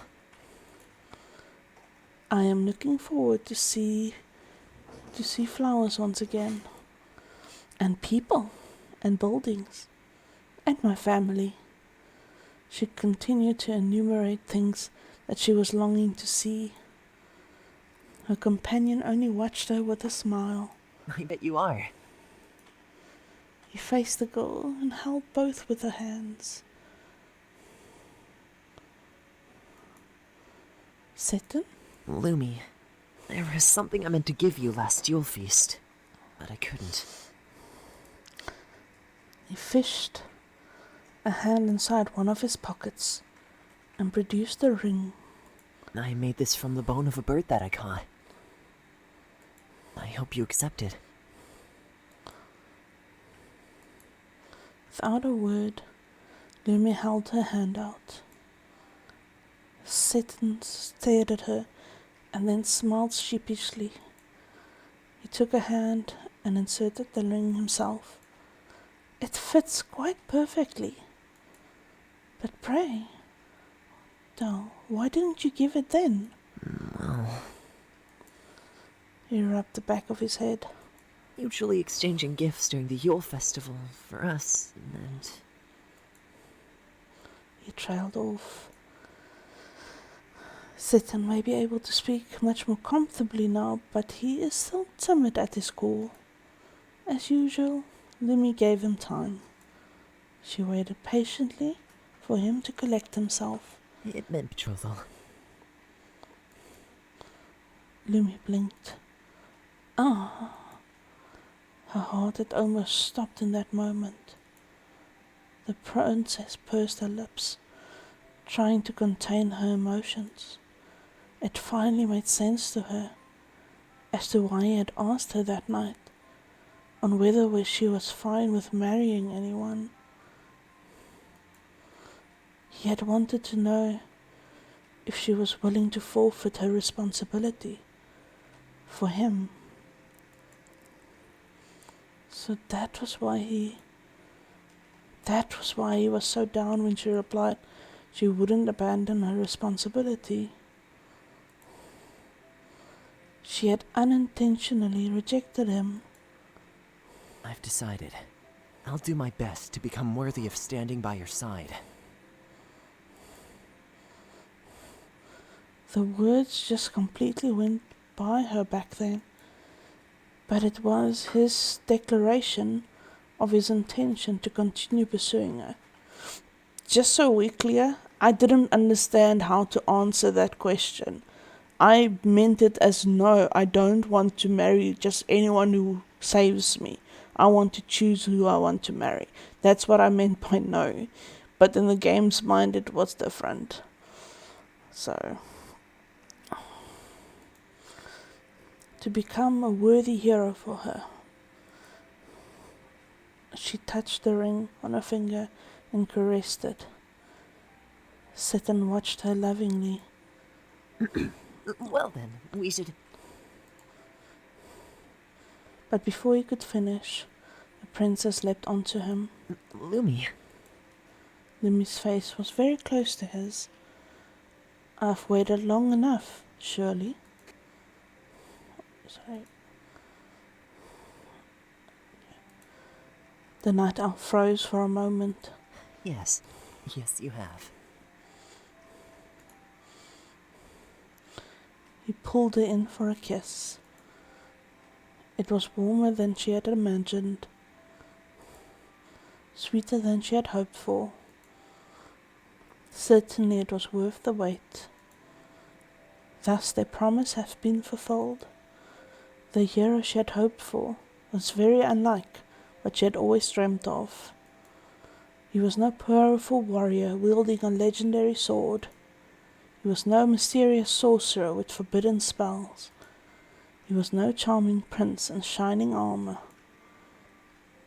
He was a sham of a bard, a soft-hearted night elf, very unlike that of his own kind, unwanted by everyone. Yet he was her hero, the only one she could ever want.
I love this drawing of the butler.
For a free visual novel, they really put a lot of effort into this.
And this is where we say, they all lived happily ever after. Aww. The end.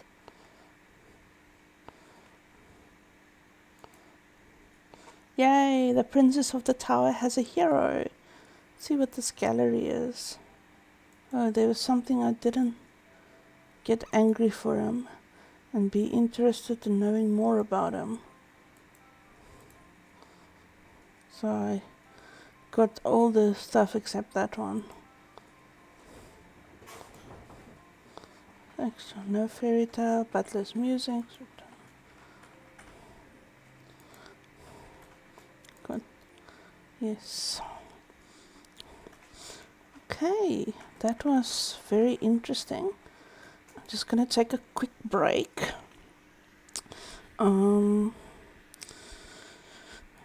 I think I might download a game to play.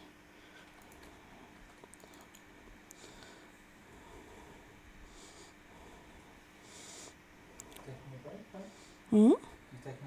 Just a quick break. Yeah. Yes, please.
Okay, I think the game is gonna take a little while. I just wanna see. That's about a quarter installed. Just wanna see here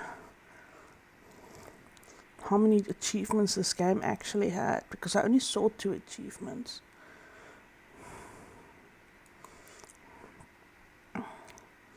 And I wanted to do something.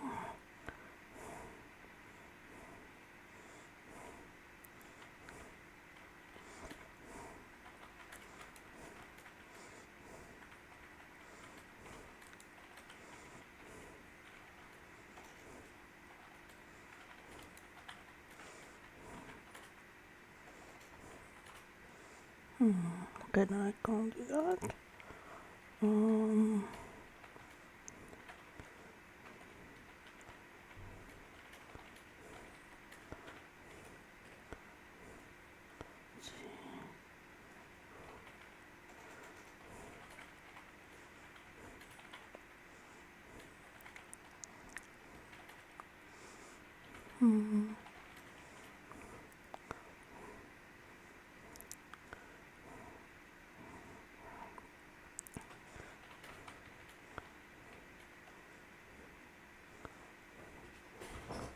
Where is this game that I just played?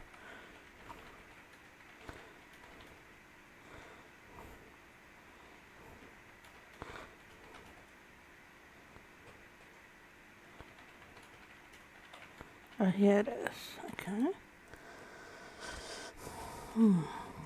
Oh, there's 9. I only got 2.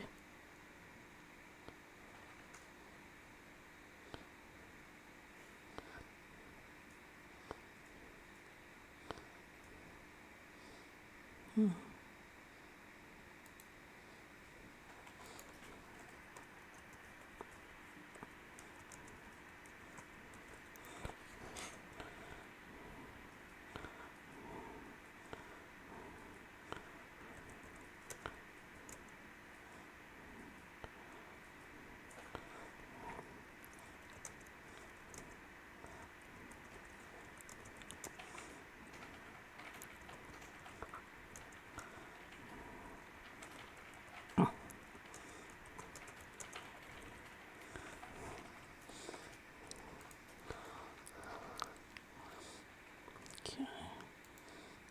There's this.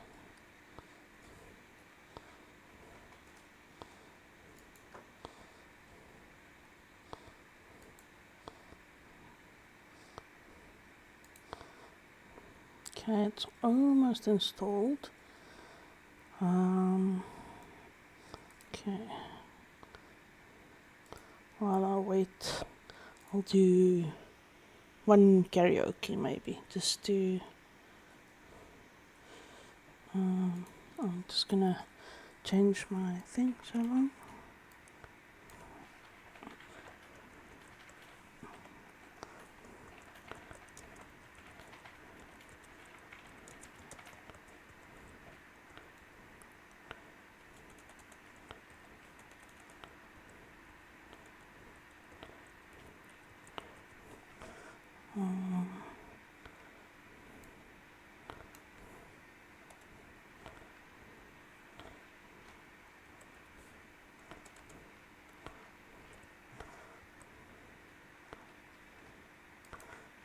Okay.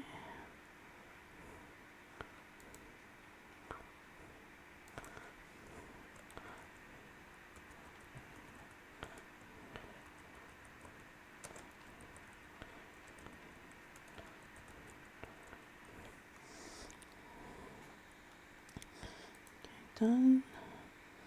And then let's see.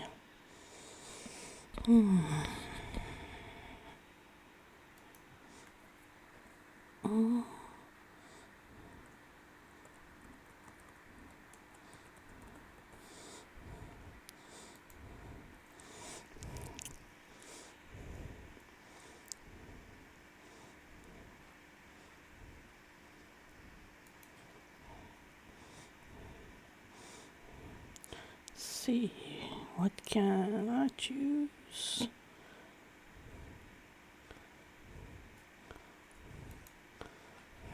There we go.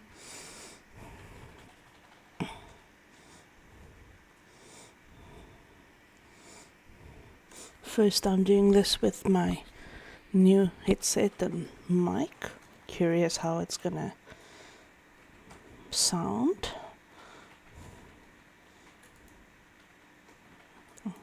It just finished. Okay.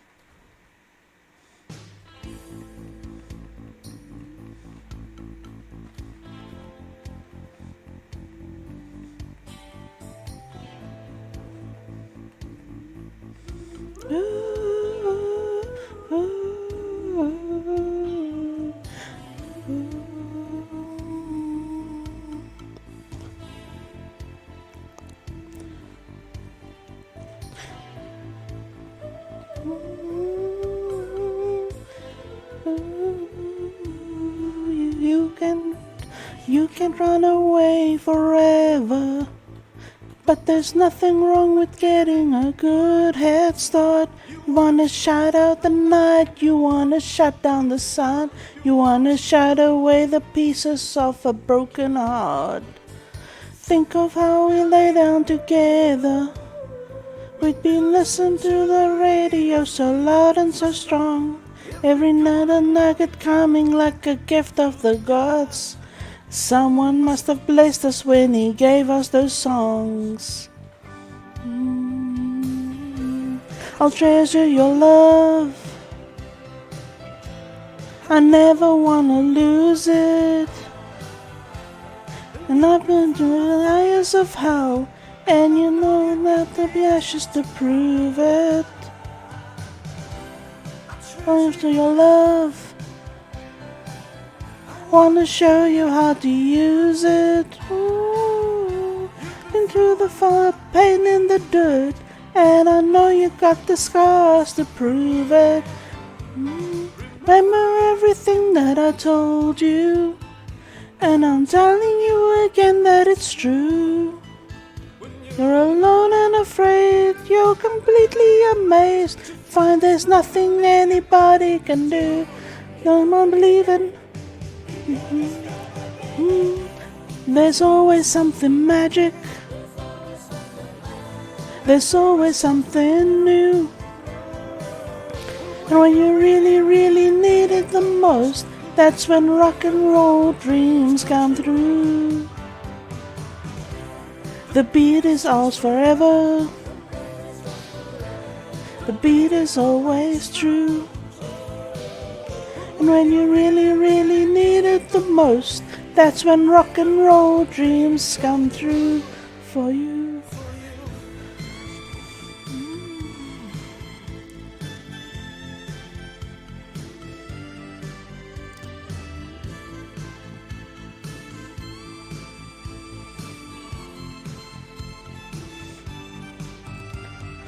Once upon a time was a backbeat.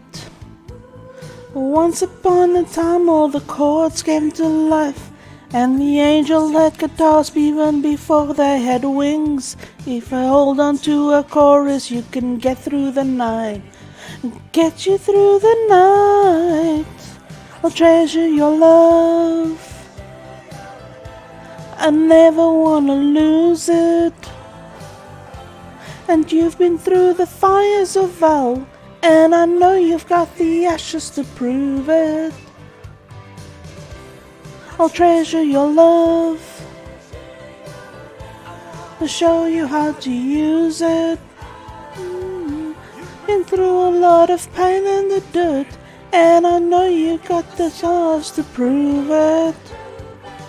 Remember everything that I told you. I'm telling you again that it's true. You're never alone, 'cause you can put on the phone and let the drama tell the heart to do. Believing there's always something magic. There's always something new. And when it really, really needed the most, that's when rock and roll dreams come true. The beat is yours forever. The beat is always true. And when you really, really need it the most, that's when rock and roll dreams come true. Oh, for you.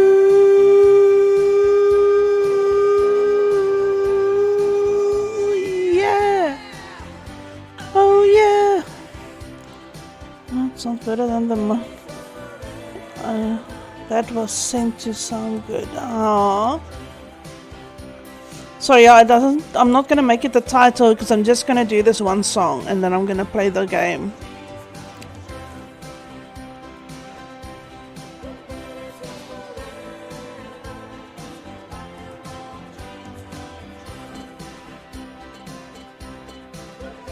It's forever and all dreams come true.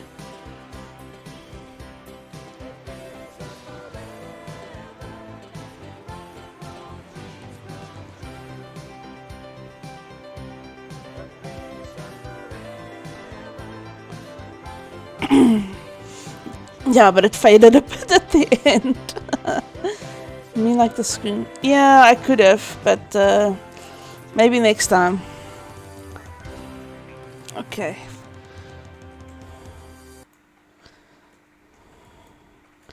Alright.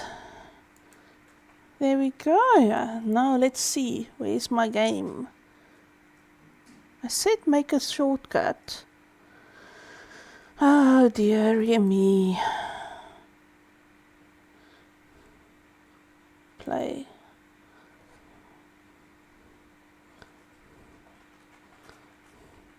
I hope this is gonna work without problems.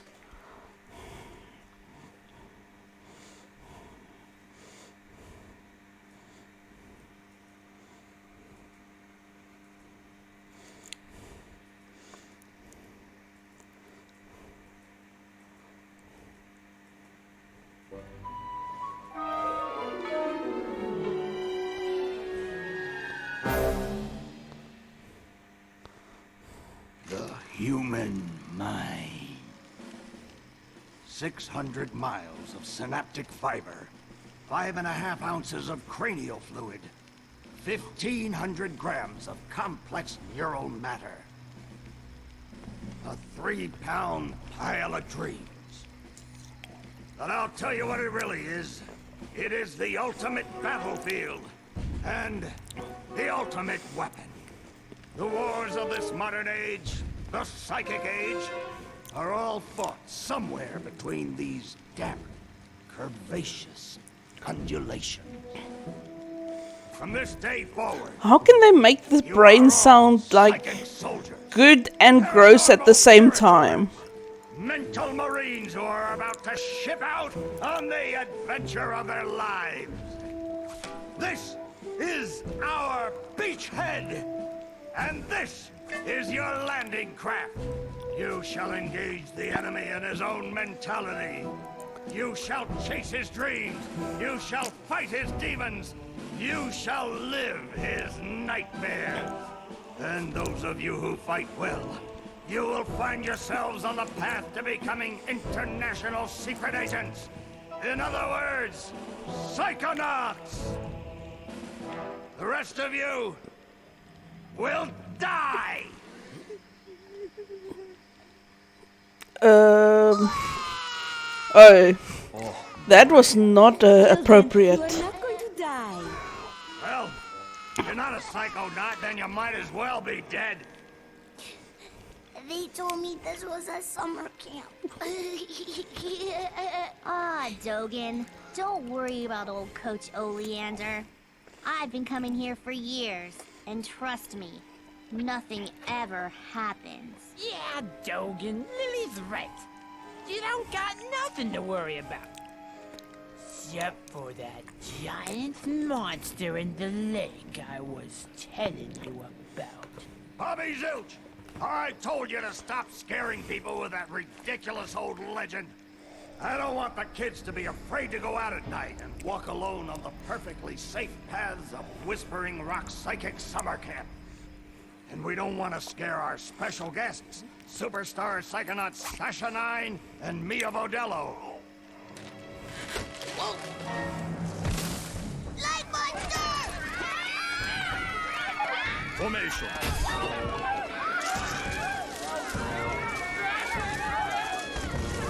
It's resisting.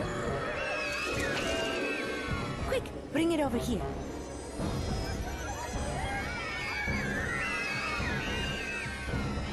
What is it? It's just a little boy. What's your name, darling? I'll find out. Kid, get in! Ugh. My name Starts with a D. is Rasputin. But everybody calls me Raz. Please don't kill us, Lake Monster! Compelling. Armored like a tank. Sorry I'm late. I don't want to disrupt your briefing, Agent Oleander. Agents 9, Vodello, please, continue. Where do you think you're going? You've broken into a highly classified remote government training facility. I know. Isn't it great? Listen, why don't I just sit over here quietly with my fellow Psychadets? Hey, how's it going? I like your hat. We need to have this young man taken from here immediately. I'll call his parents. What? But don't you train Psychonauts here? Yes, darling, but... To soar across the astral plane. To wage psychic warfare against the enemies of free thought. That is what I wrote on the front of the pamphlet. Those words are why I'm here, Coach Oleander. Do you remember what you wrote on the inside of that pamphlet?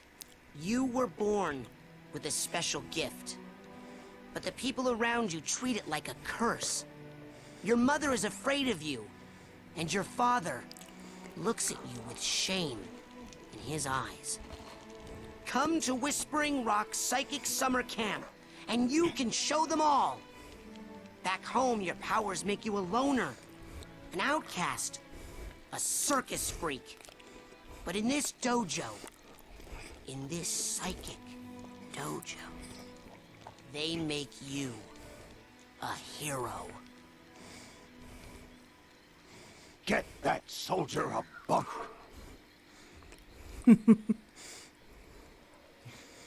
Now, darling, you can stay here for a few days until your parents come for you. But we can't let you participate in any paranormal training without your parents' consent. I'm sorry. Wowie. You're so lucky. You get to go home soon. Home? Back there, I was just like you were, Dogen. Punished by my own family for having powers I never asked for. But here, I have a chance to be something. To make a difference. They may come for me, Dogen. But they'll be looking for Raz, the boy. What they're going to find, what they don't expect, is Raz, the Psychonaut. And then you'll make their heads explode? No. Do you do that? No. Well, once kinda. But now I wear this special hat. Wanna try it on? No. But he has mental defenses like I've never seen in someone so young. If I could just get him in my lab for some experiments, I'm sure he could withstand more than the others. That kid's 1 in a million, 9. But I'm not gonna let you turn him into one of your guinea pigs. I got big plans for that mind.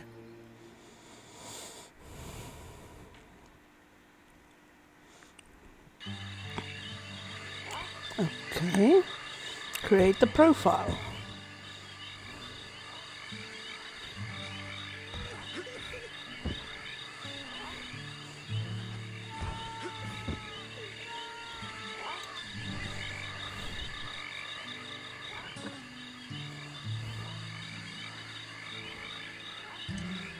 Okay, I'm gonna stick with Raz.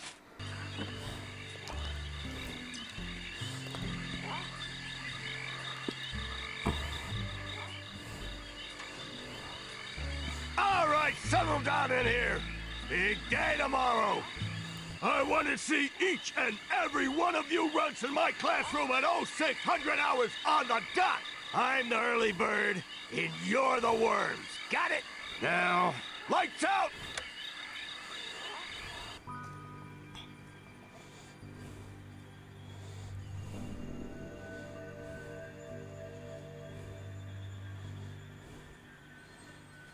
Okay, quick eye exam before we start. Huh? Look over that way if you will. Wow, what's that? Oh, that's a psi challenge marker. The staff scatters these all over the camp to test the students. Every one of these you find advances you a whole rank. Uh-huh. Now look up for me if you will. Some of the old markers have fallen apart. You'll find bits of them flapping around loose. If you find enough of these psi cards, you can put them together to make a brand new challenge marker. But you have to buy a psi core at the camp store to hold them together. Keep ranking up, and before you know it, you'll be able to use brand new psychic powers. Stuff you didn't even know you could do. And then when do I become a psychonaut? Because I have to do that before my dad shows up to take me home. Hey, where'd he go? That guy looks so familiar. Change your camera. Press escape to open.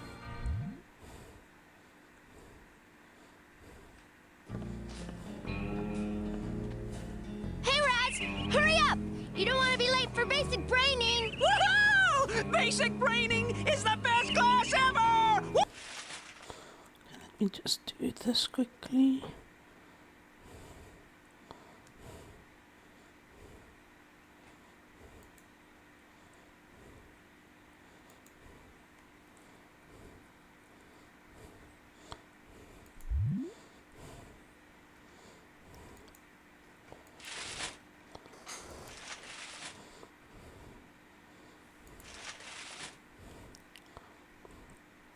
See, jump that, attack that.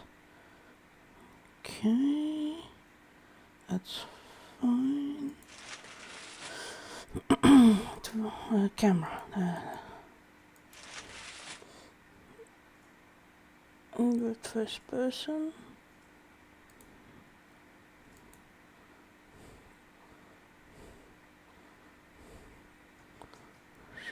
Gold pop-ups. Okay.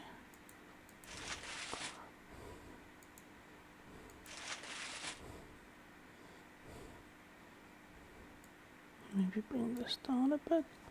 Okay. Graphics. Okay. That looks fine.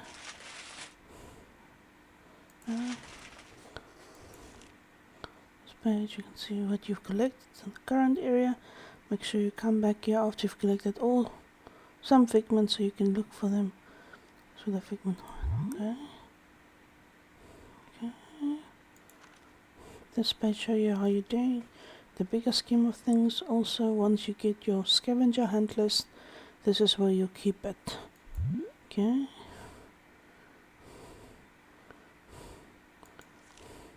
This page automatically remembers what task you're working on. If you're ever unsure what to do next, come back here to jog your memory. Once you've cracked open a mental vault, you'll store memories you find in here. Come back and watch them as many times as you like. The human mind. Okay, that's that one.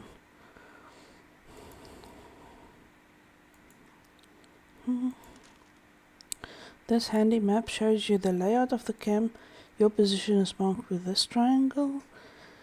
Next place you should go is marked with a cross. If you ever feel like you don't know where you go, come on back and check out your map. Okay.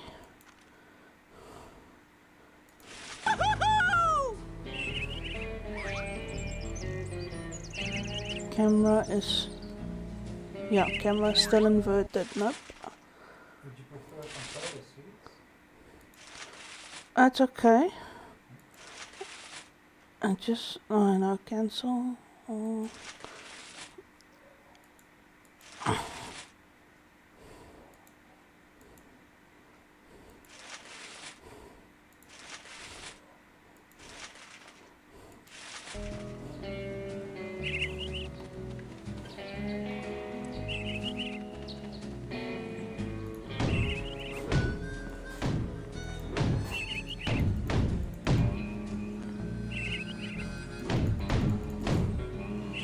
I need to use the facilities.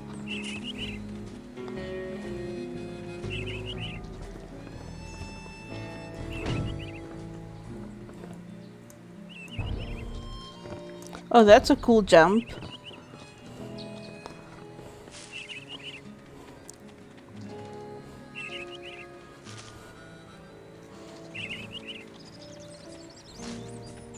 I'm telling you for the last time, no. I would never do that. I could never kill everyone. Oh, hi, Raz. Squirrel trouble? They're liars is all. Whatever they tell you, it's a lie. I'll take your word for it. You going to class? Yeah, I'll meet you up there. As soon as I get these guys to shut up. You going to class? Yeah, I'll meet you up there. As soon as I get these guys to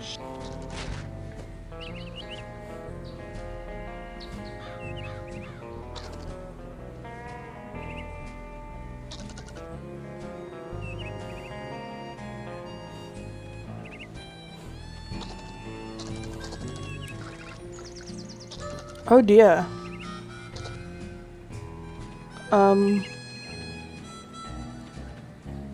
Hey, what happened to the squirrels?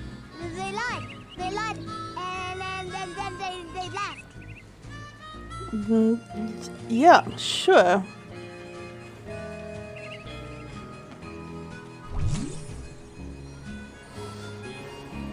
We found a psi card. Collect 9 of these. You can buy a psi marker out of them. Okay. You need to buy a psi core from the camp store. Little help from Fort Cruller. You know that cabin is empty, right? Duh. I'm practicing for tonight, when it's gonna be full of ladies. That kind of thing takes practice? Excuse me, but my parents let me watch R-rated movies, so I think I know a little bit more about this than you do, okay? Hey, watch out! Someone's coming! Tell them to find their own hole. Alrighty then. That has got to be the worst band name I have ever heard in the history of all time, ever. I am definitely going Did you to need possibly mean audio. the best? Because that's what I was thinking. No, I meant worst, as in I can't even believe we're friends. It's so bad. Look deeply into your heart, Phoebe. And The Whispering Rockers. What? That's my band name idea. Why aren't you guys in Coach Oleander's class? Are you kidding? A kid got killed in that class last year. I heard it was a bunch of kids, Phoebe. Well, I heard it was a bunch of blind kids, and the coach threw them off a cliff. Yeah, because they were late for class. You'd better hurry, kid.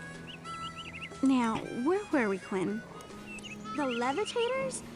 Are we some sort of cover band that only plays graduation ceremonies for motivational seminars? No! Oh, man!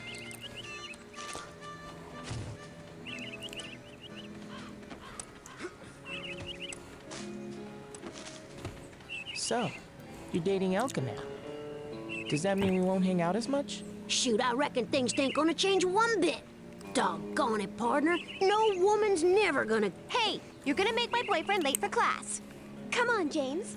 Come on. Yep.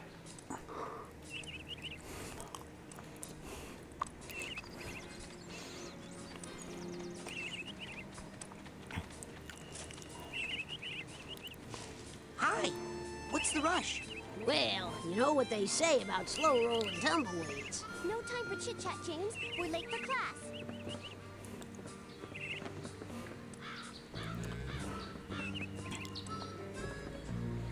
Hi. rush? I don't want to get a bad seat. Hi. What's the rush? Some of us care about our education. Hey, where you going, Maloof? Shh! I snuck out. That class is a death trap for crazy people. Listen, the coach is strong. At the start of class, he pulls you into his mind, and then there's nothing you can do about it. But once you're in, you can use these smelling salts to sneak out. Take mine. I don't need them anymore. I'm calling my parents to come get me before I get hurt. Too late! Bobby! Ah! Hey, kid! You owe me 5 arrowheads for this week's protection service. Cough it up, my loser, or you'll be coughing up bloody tears. Hey, leave him alone. I heard a rumor that you were raised in the circus. Well, let me put this in terms you'll understand. I'm the strong man around here. Really? Because you look more like the cotton candy. Benny, put this kid's death on my to-do list. Come on, we'll see him in class. Yeah, we'll settle this on the battlefield. Rusty sperm. Now your journal's a great place to see what you've done so far and plan what you're going to do next. You can use it to save and load your progress, change your options, and there's a helpful map in the back. Press escape to open your journal. Okay. They seem to all be in a trance while they astrally project themselves into the coach's psyche, which is awesome. Coach Oleander, I'm reporting for basic braining. Son, do you realize that to take my course, I will have to pull you into my mind? You will have to relive every bullet-scarred memory of every battle I have ever faced. Won't be pretty. Are you sure you wouldn't rather run around a bit more in the sunshine first?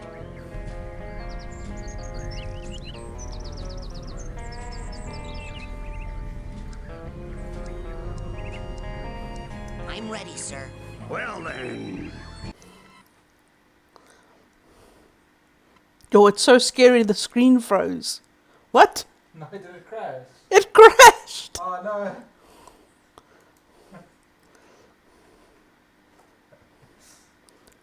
It says syncing.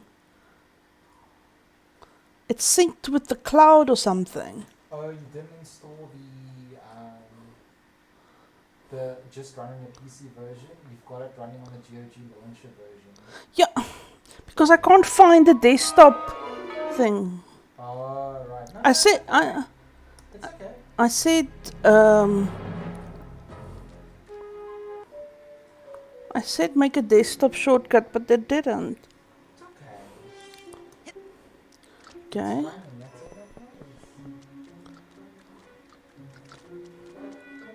Okay, I'm confused. Oh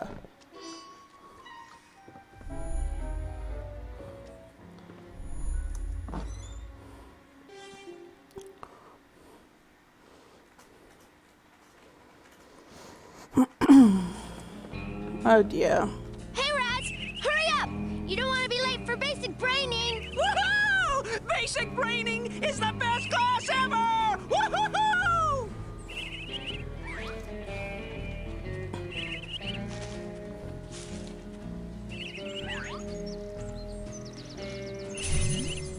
The first arrowhead. Titanium, a rare psychoreactive mineral which make them very variable. You can use arrowheads to buy items. Ah, okay.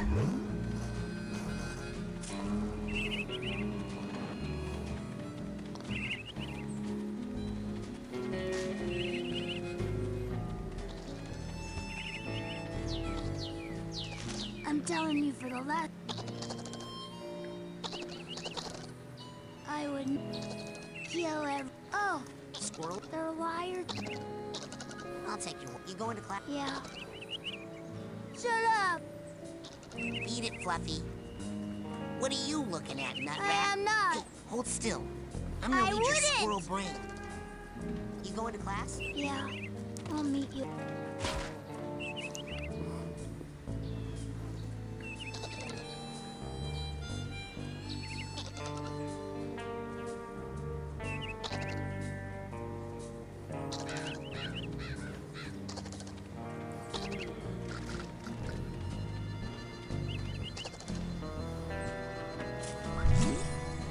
Okay.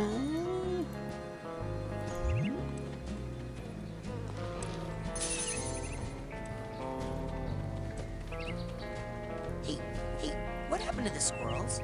They lied. They lied. And then they left. Whee!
Whee!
Looks like it's completely frozen in a big block of ice.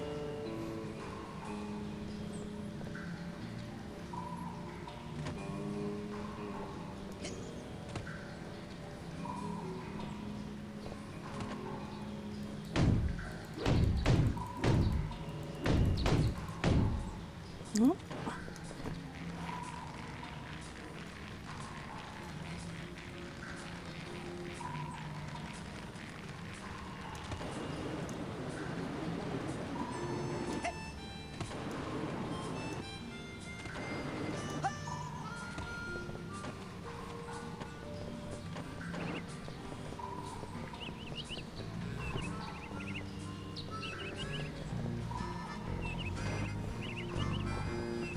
Da, da, da, da, da, da, da, da.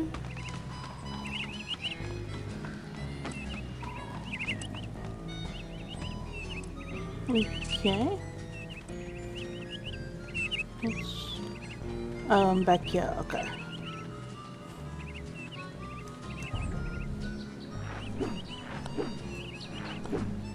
Whee!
Come on.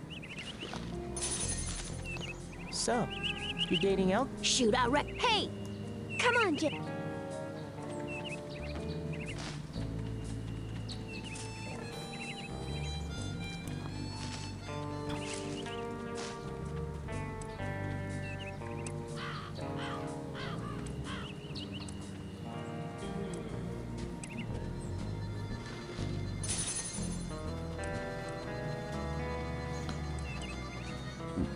Sorry. No, I'm glad, sweetie.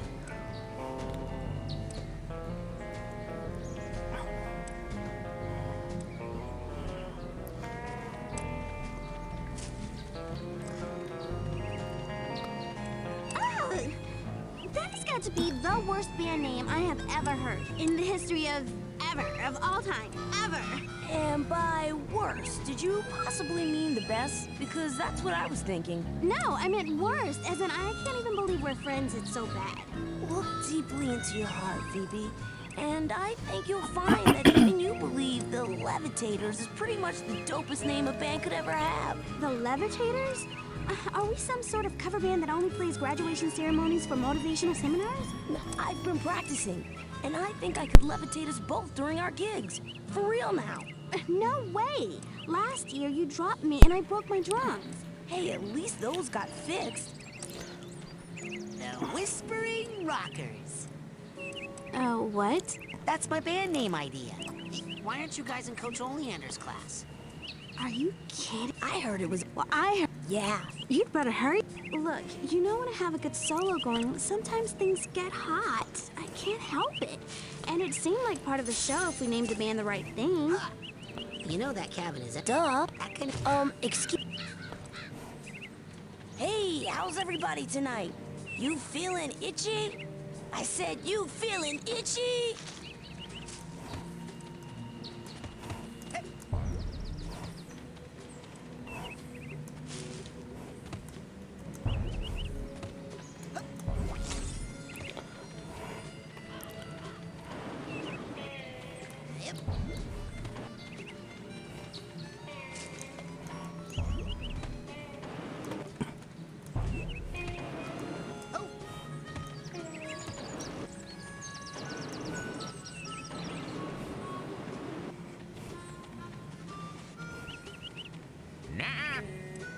The rest of camp is off limits until you have a basic braining merit badge.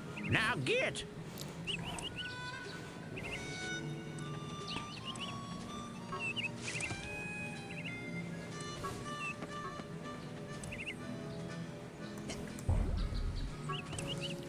Why don't you come alight on my shoulder?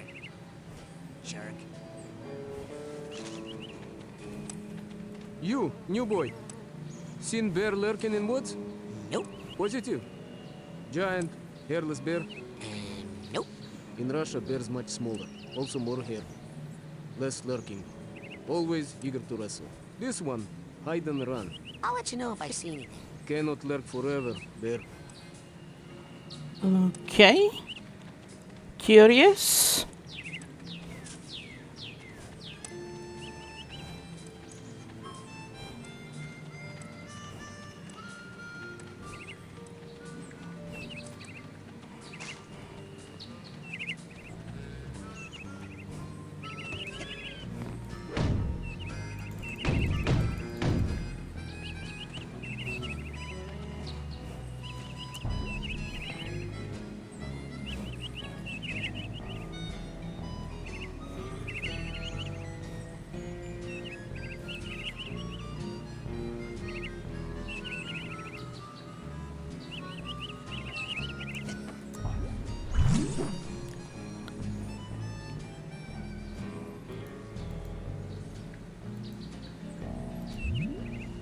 Okay.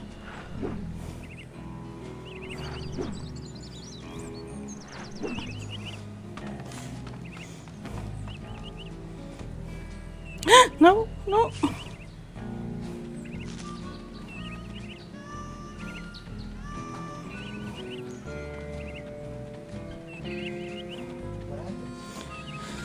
I just got on top of that trampoline that I was trying to get up on.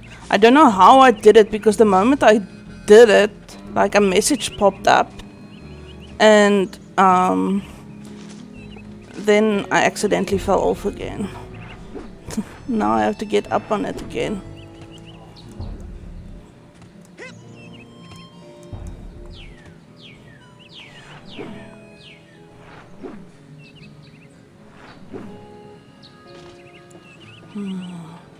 Oh.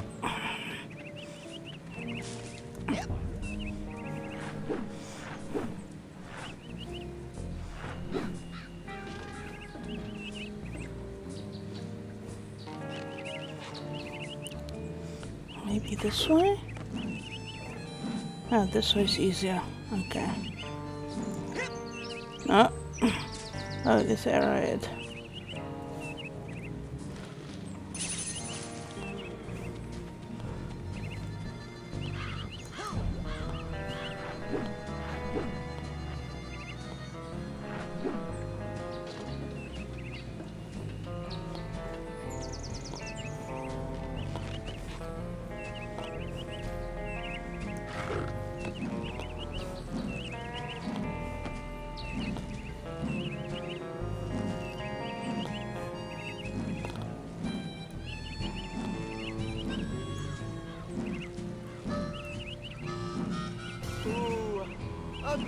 Hey, Nick! You know, there's nothing. How are you doing, Nick?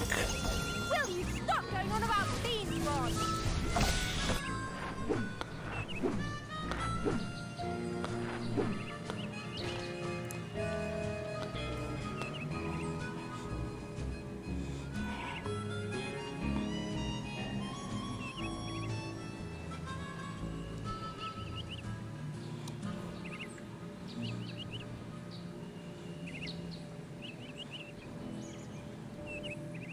I'm also glad you're here. When's the raid going? Is it a bit later?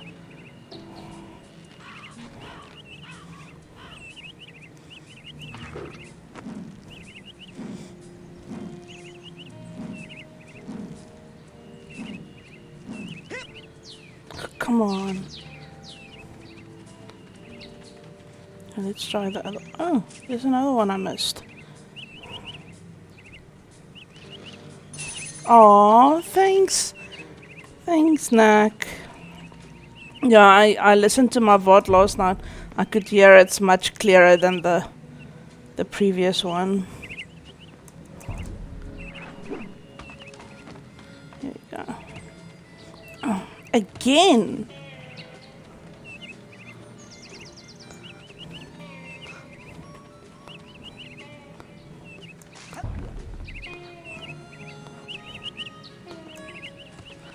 Goodness.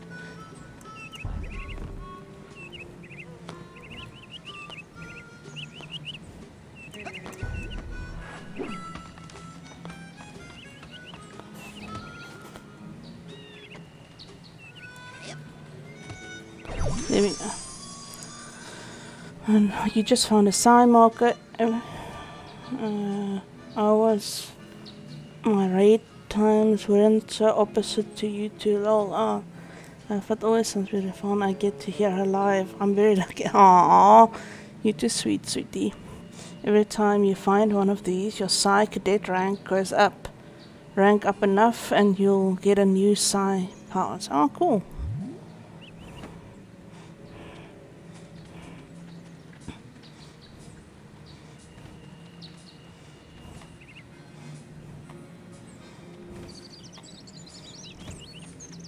Yeah.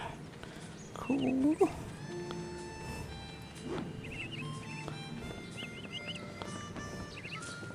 Oh, there's another one I missed. Here, pretty bird. Here, birdie birdie. Here, pretty bird.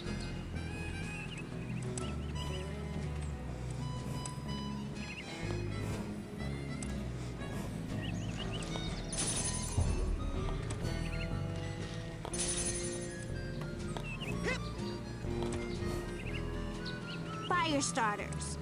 Levitators.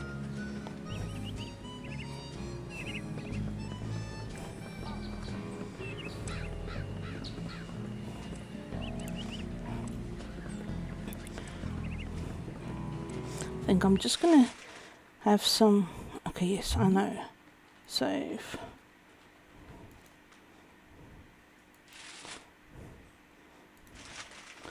Let me just go. I went through these things already.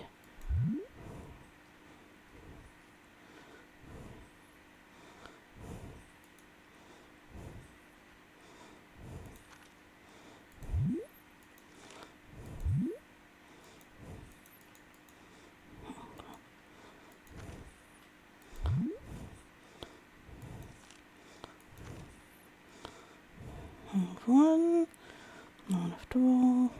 Okay. Continue.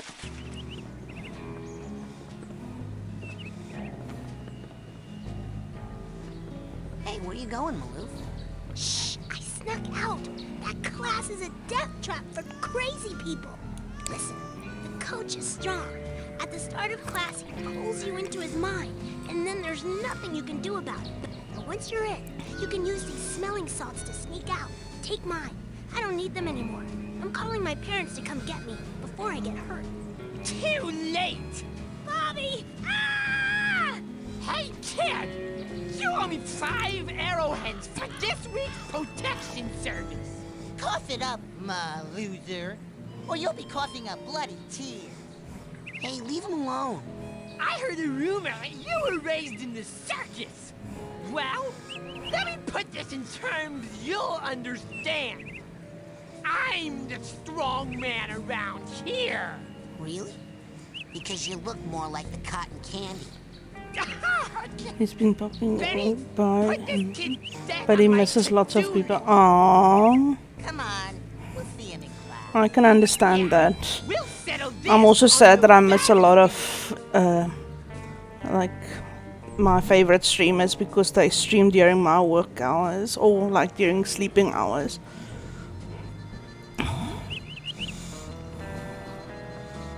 Okay, who have I not talked to this guy? Seem to all be in a trance while they astrally project themselves into the coach's psyche. Which, Coach Oleander, I'm reporting for basic braining. Son, you realize that to take my course, I will have to pull Yes, you into it's my mind. 11:15. Yeah. Every bullet-scarred memory of every battle I have ever faced. It'll be pretty.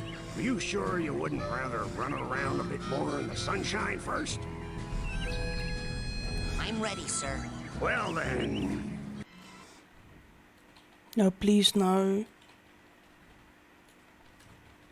Why?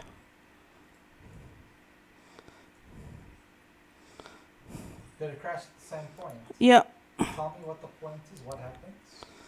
I report for basic braining.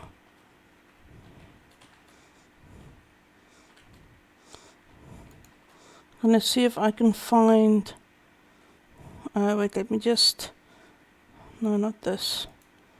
So I just want to put this up. So you say I'm ready, coach, right? Yeah.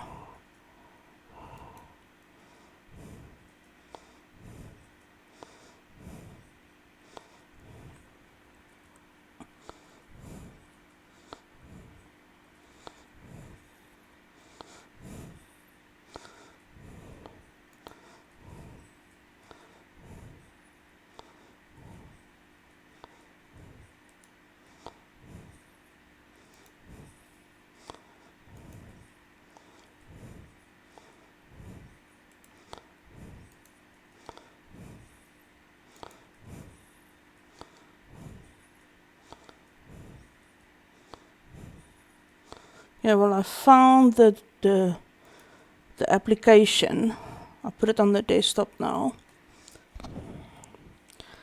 Oh, now I can see. I was simply going to ask for a teeny Oh, tiny hi, glass Guy. Thank you.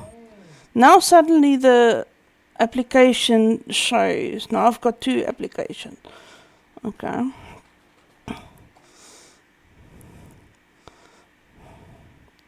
It says put VSync on. Is there a VSync option? In the game or in GOG?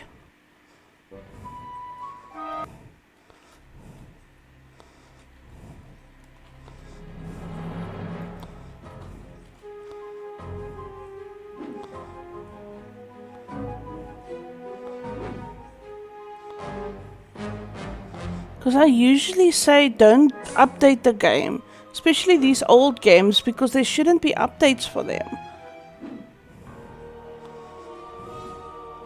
There's sometimes fan patches, but I couldn't find one. But from what I can see, if you... Sorry, just do my best. If you have the games resynced, it should work. If not, you have to install new graphics drivers. For some reason, that's worked for people. Does that make sense? Yeah, but so if you it's... go to the options menu,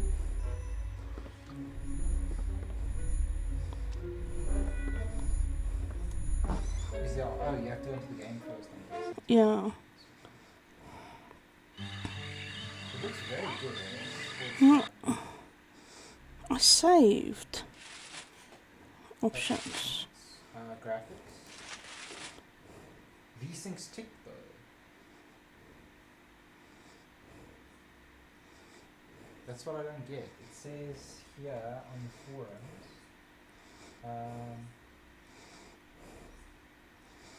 alternative, where did it say? I found that forcing VSync put an end to the crashes.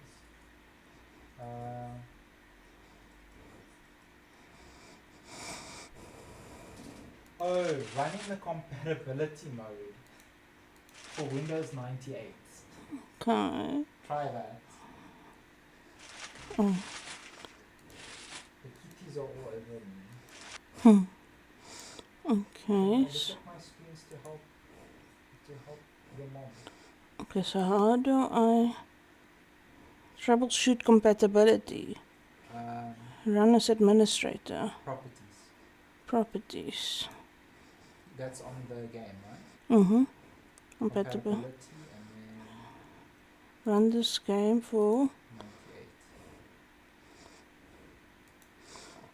Is that 98 me, right? Yeah. Okay, good. Yeah, apply.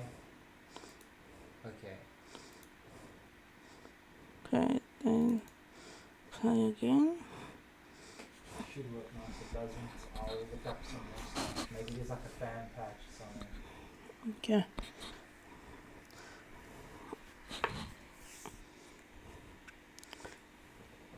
We're trying again. So I'm just gonna put you back to the screen.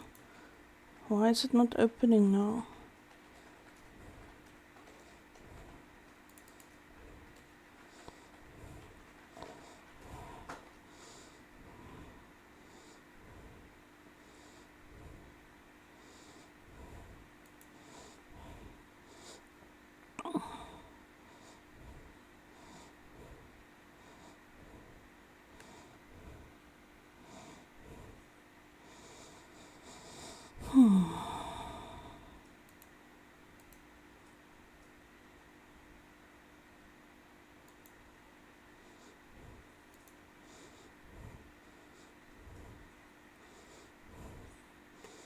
How it doesn't want to open.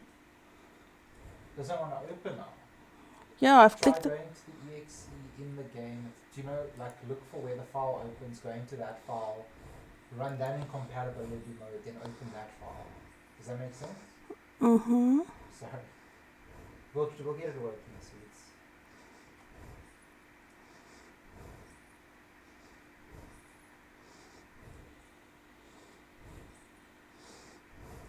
Okay, that's uninstall. That's the Galaxy. Is there the exe? Isn't it there? Or... Psychonauts.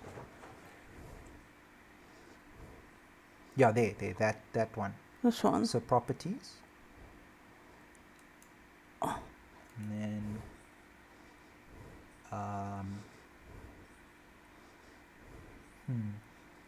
wait, okay. If you double click Psychonauts there, what happens?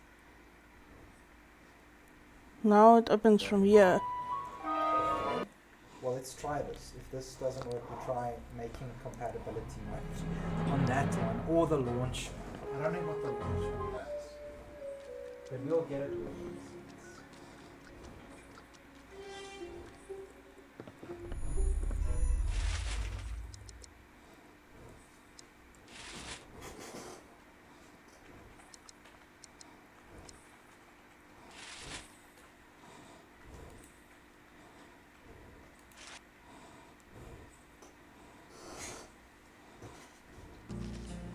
Okay.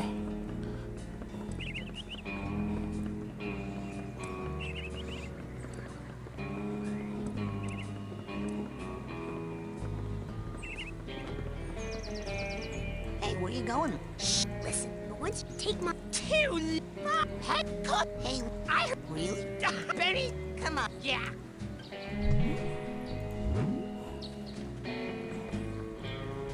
Coach Oleander, I'm reporting for basic braining.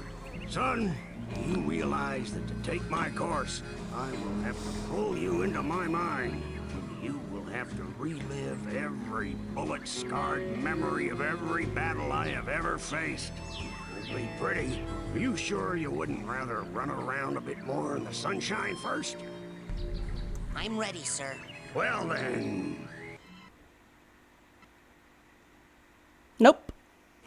Still the same. Yep. Okay.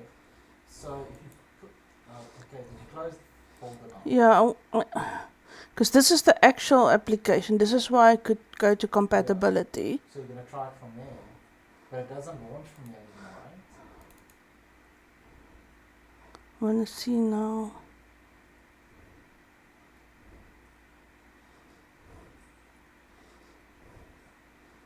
It's swirling, that's something.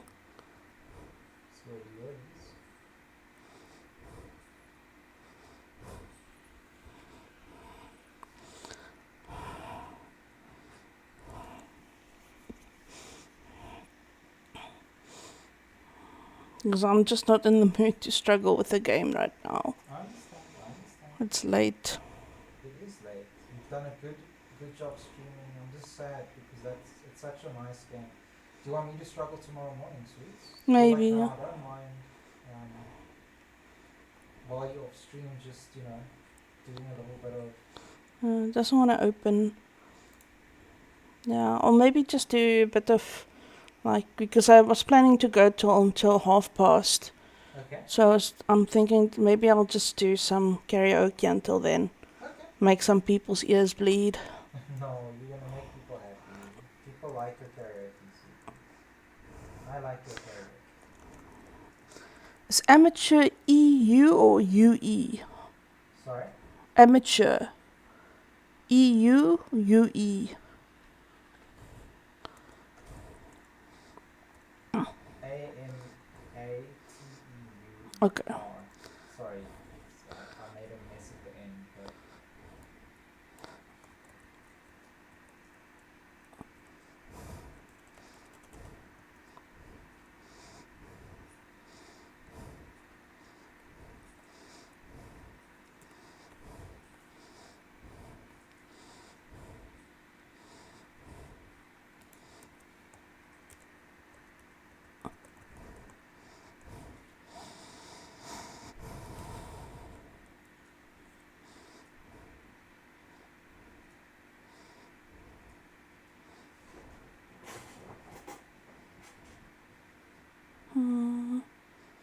Come on.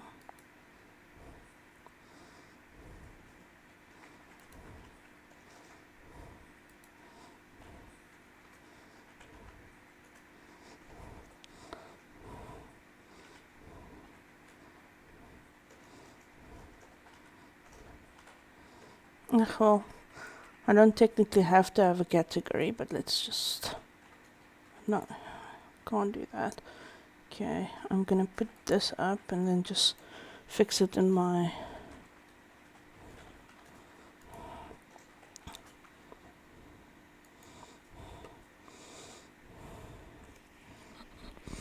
Anyone with a request is welcome to do it. If I don't know the song, I will try it, and I'm sorry if I butcher it. My only limit is please don't request songs in different languages, because I do not want to butcher a different language and offend people. So please keep it to English, or if it's a different language and it's a made up language, like the other day I had to do something that was made up in Splatoon, that is fine. I'll try my very best for that. But no actual languages like Japanese or German or any of that. Stream info.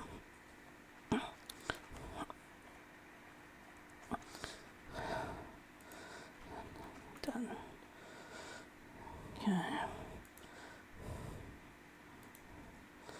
Okay.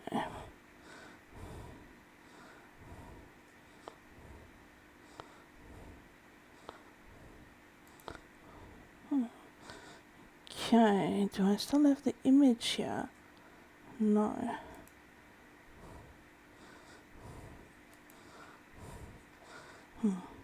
Add image.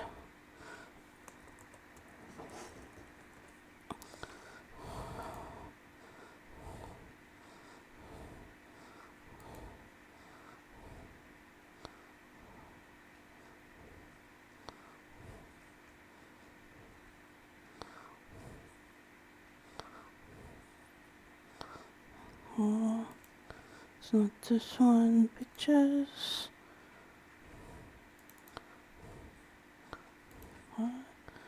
And then take that down.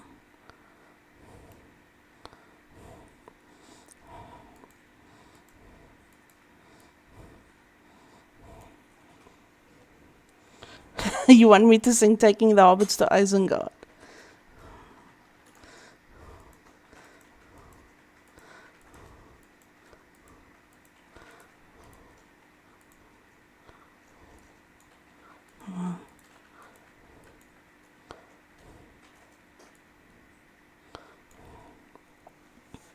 Alright, I will see what I can do. Let's see if SingSnap has it. Oh.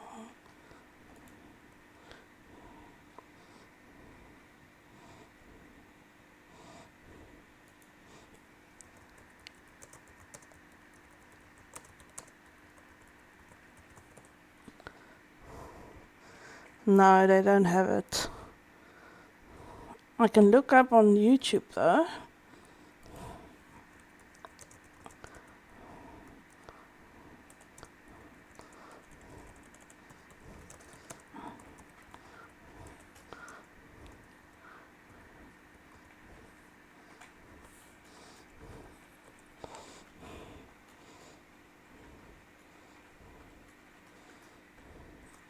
Wait, am I on again?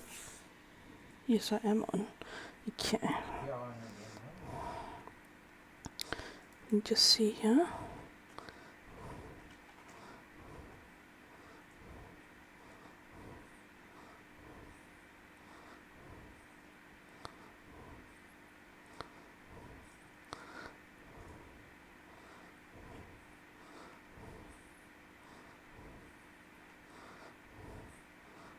Okay, I'm just trying to see if there's one that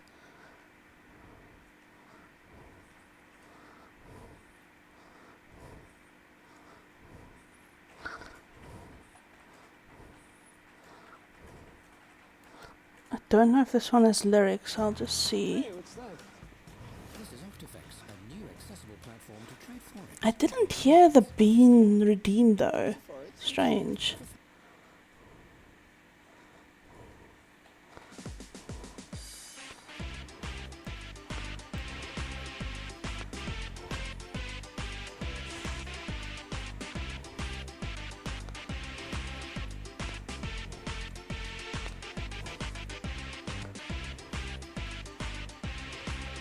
But they didn't put the lyrics in this one.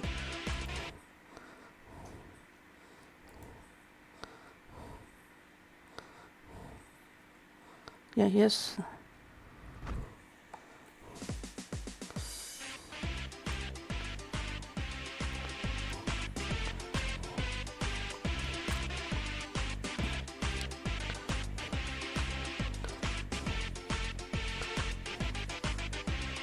They're taking the hobbits to Isengard. They're taking the hobbits to Isengard.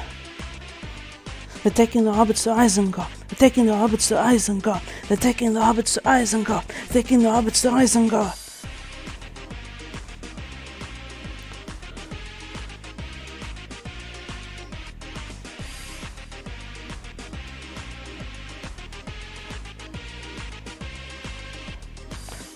Tell me, where is Gandalf? For I much desire to speak with him.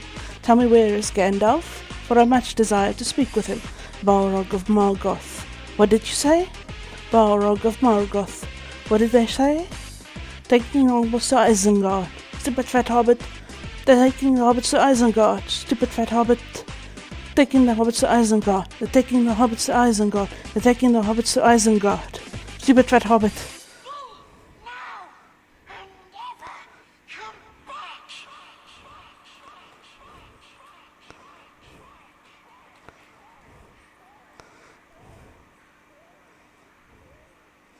How did it break?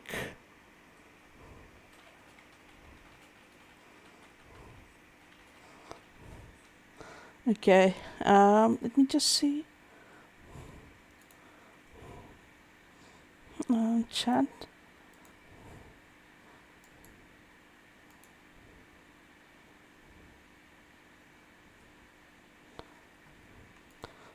Something wrong with my trigger fire, I think.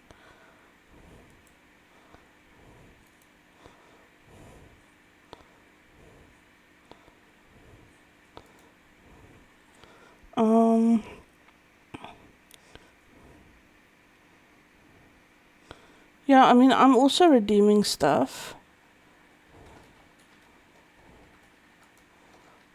Oh, is it the scene you're on, Sweets? No, it's there. Is it there? It's the same thing I was on. I just put the backdrop on. That's weird. I redeemed. No, I also redeemed. Just go to the properties of Triggerphone OBS, scroll down and tell it to refresh the cache properties. Refresh.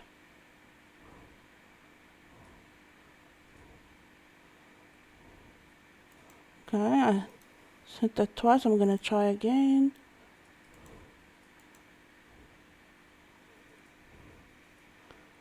No, still not.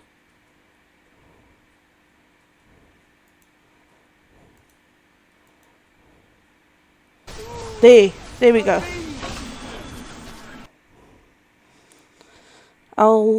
Let me return your guys' stuff. I've got it. Can you do it too? Yeah. Oh, awesome. Alright. Knack and High Guy, because you guys were so awesome and told me what to do, you can choose a song.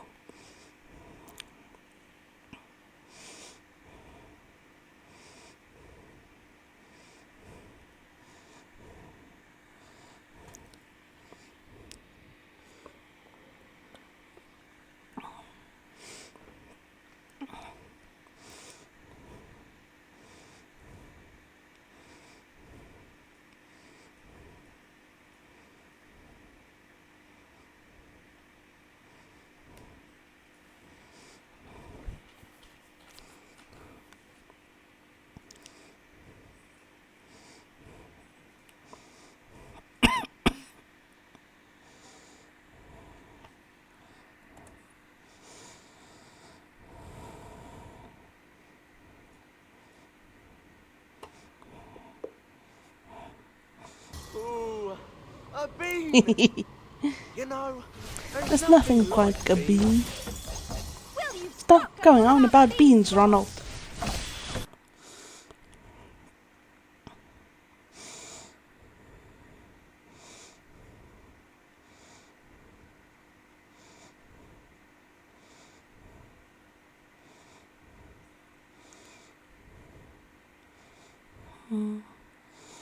Okay, you guys can think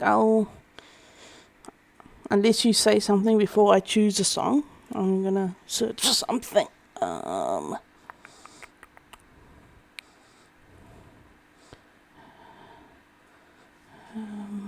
What was that person's name again? There we go.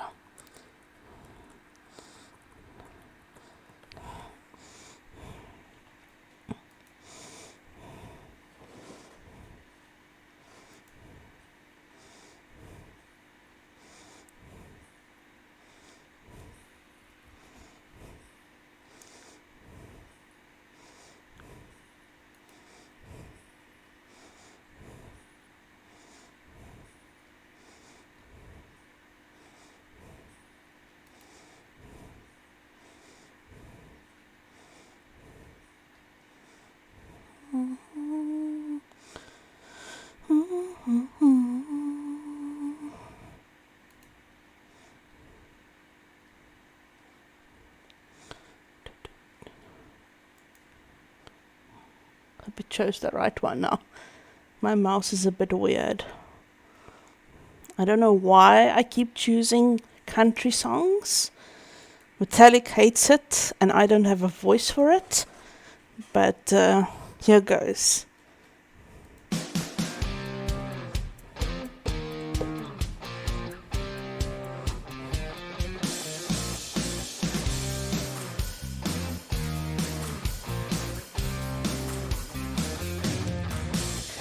Hey, good girl, with your head in the clouds, I bet you can tell you what you're thinking about.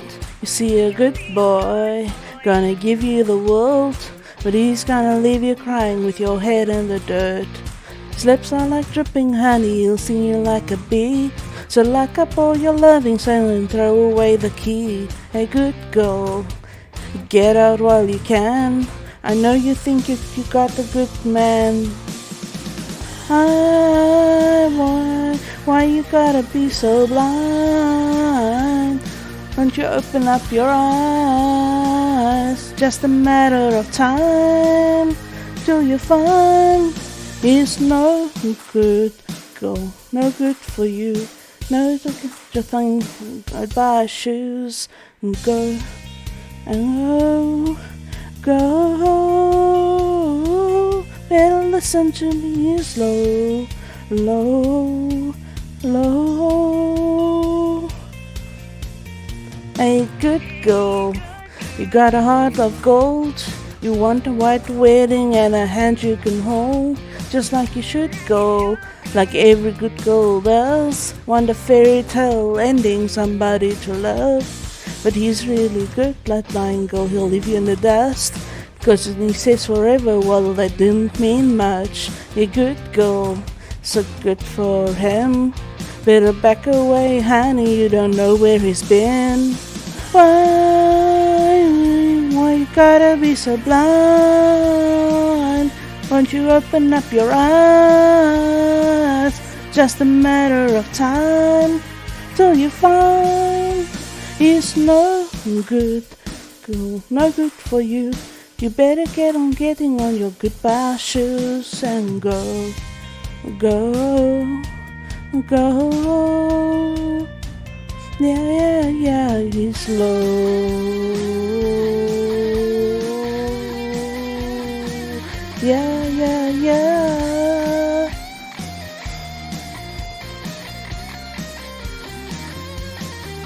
Oh, it's no good. Girl, why can't you see? I'll take your heart and break it, listen to me, yeah. Why you gotta be so blind? Won't you open up your eyes? Just a matter of time till you find he's no good. He's no good. Won't you open up your eyes? Just a matter of time till you find he's no good, girl, no good for you. You better get on getting on your goodbye shoes. Why did they stop the music at the end?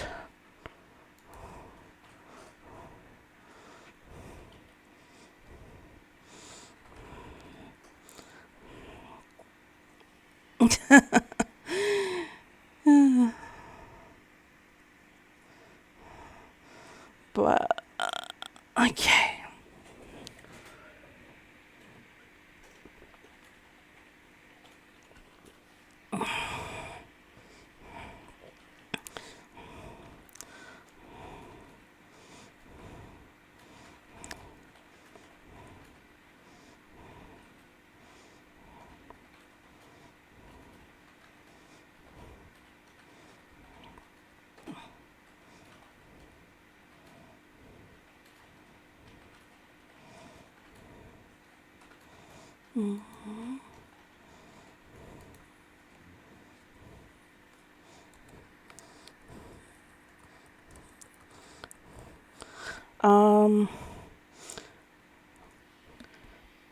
Sweetie, I mean, you've heard me sing a couple of songs. Is there any that you've heard me in the past sing that I haven't done in karaoke?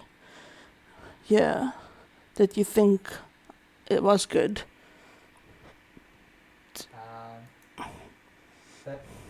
That one song. Do you want to try AFI or not? That intro song to AFI. Okay, that is I know it's track 1 from. let's just put AFI. There's only 3 songs on here of AFI. Oh Nope. Endlessly She Said, This Time Imperfect, Miss Murder. That's all they got.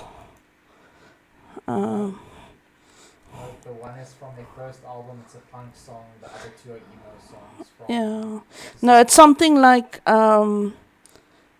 it's almost like it says intro or interlude or something like that.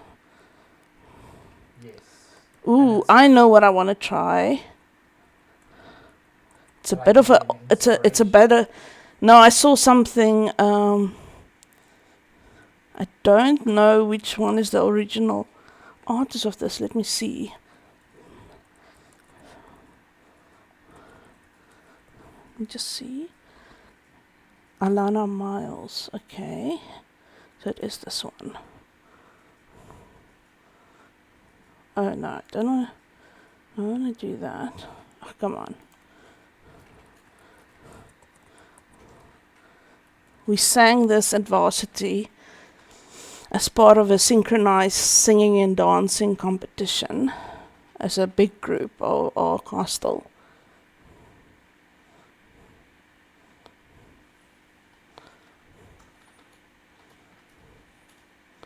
This is recordings. I want to sing. That's the thing. Okay. I was clicking on the wrong thing.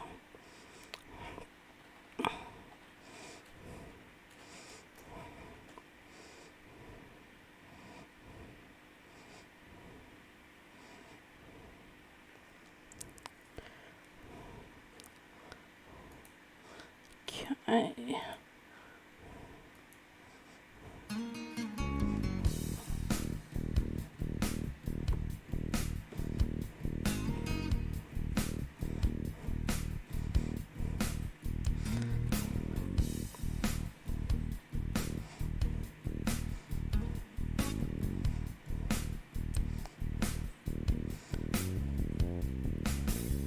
Mississippi in the middle of a dry spell. Jimmy Rogers on the Victrola up high. Mama's dancing with a baby on her shoulder. The sun is setting like molasses in the sky. Boy could sing, knew how to move. Everything always wanting more, he'd leave you longing for black velvet and that little boy's smile. Black velvet with that slow southern style. A new religion that will bring you to your knees. Black velvet, if you please.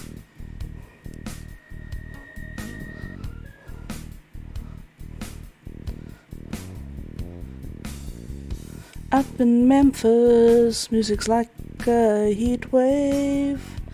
White lightning bound to drive you wild. Mama's babies in the heart of every schoolgirl. Love me tender, leaves them crying in the aisle.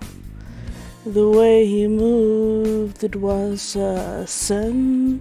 So sweet and true, always wanting more. He'd leave you longing for black velvet smile. Black velvet with that slow southern style. A new religion that will bring you to your knees. Black velvet, if you please. Every word of every song that he sang was for you.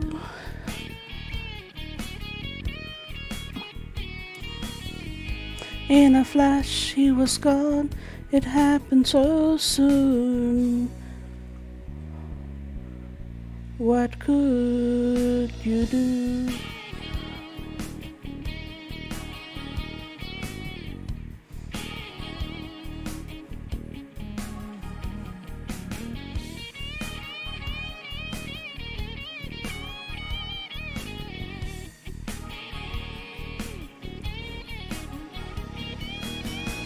Black velvet and that little boy's smile. Black velvet with that slow southern style. A new religion that'll bring you to your knees. Black velvet, if you please. Black velvet and that little boy's smile. Black velvet with that slow southern style. A new religion that'll bring you to your knees. Black velvet, if you please.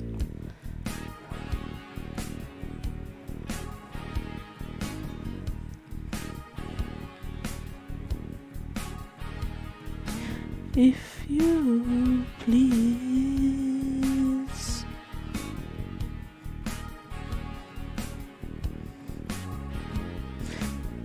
If you please.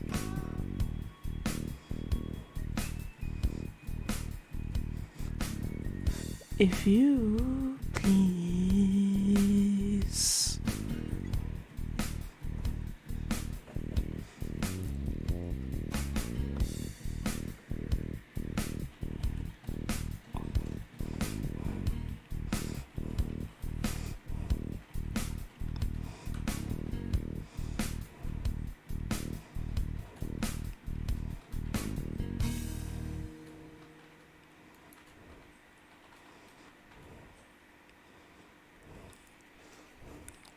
I've always loved that song. It just has like a sultry undertone to it.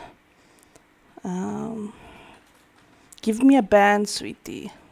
Band or singer. A band. Or a singer. Someone that I would know. Someone you know. Yeah. Because you know people that I don't know. Yeah, that's what I'm thinking now. I'd say there's some cool Metallica or Hello Darkness, My Old Friend, that song. Oh. Disturbed. Disturbed. Disturbed. Yeah, they've got 49 songs. Sound of Silence is first.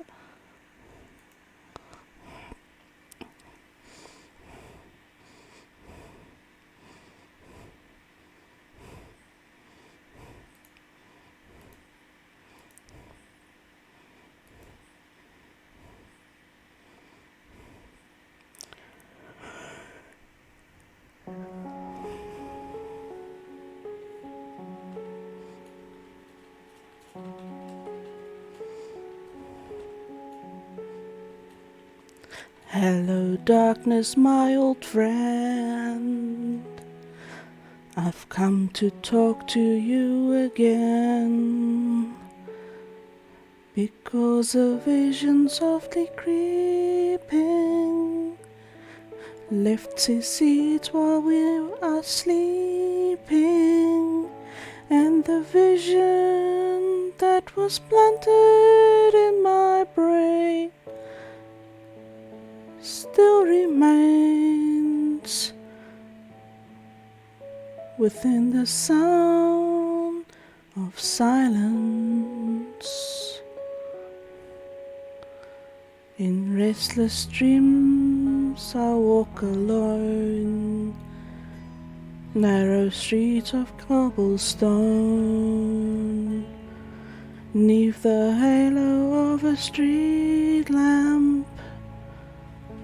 I turn my collar to the cold and damp.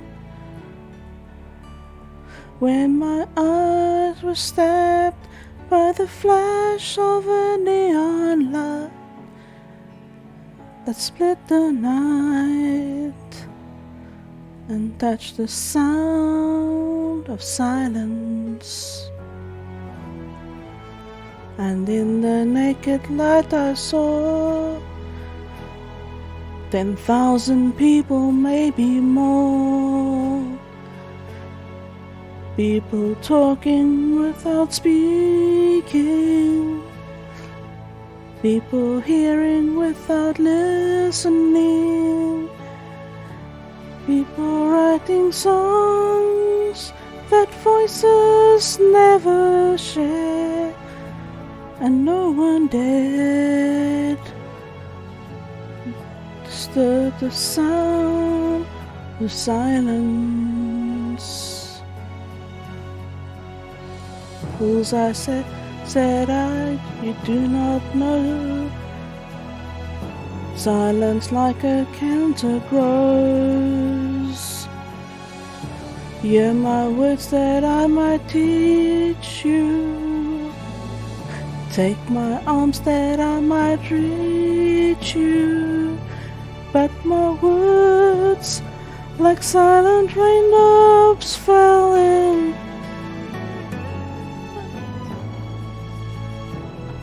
and echoed in the walls of silence.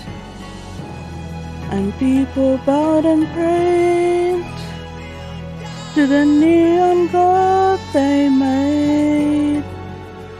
And the sign flashed out its warning in the words that it was forming. And the sign said, the words of the prophets are written on the subway walls and tenement halls, and whispered in the sounds of silence.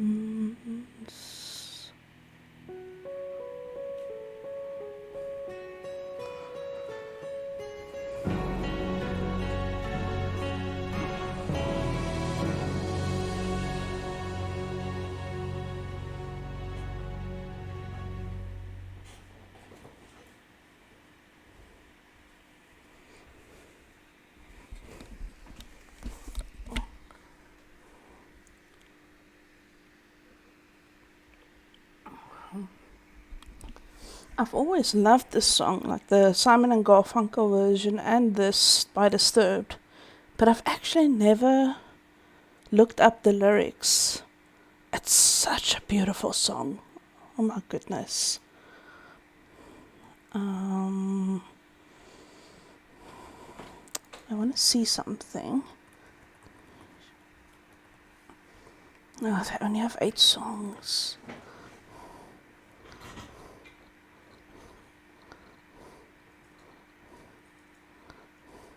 They don't have the one that I might try. Let's see. I'm gonna push myself. What? Okay, maybe 2 words. No, they don't have Dragon Force.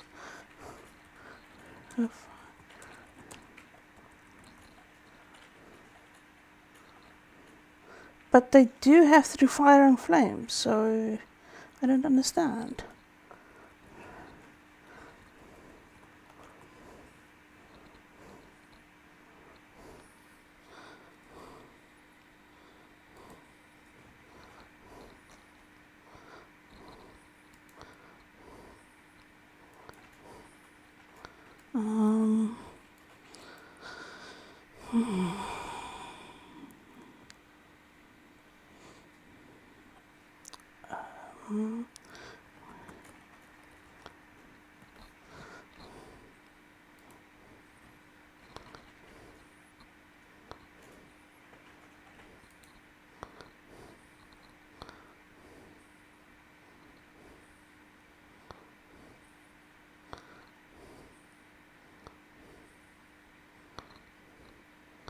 Oh, they actually have this one as part of Westlife songs, even though it was actually done by their defaulting member. So this song I heard even before I met Z-Man, and I always said that this is going to be part of... Oh, thanks, sweetie. I tried. I can't get that deep voice that they have. Like, Disturbed has an amazing sound. I want this song to be part of our wedding at some place. And we had it part of the wedding itinerary, if I can put it like that. But they played it at the wrong place, so the people didn't hear it. So I am gonna sing this now because I feel this is an under-acknowledged song. And it is such a beautiful song. And for all the romantics out there, the song is called Beautiful in White.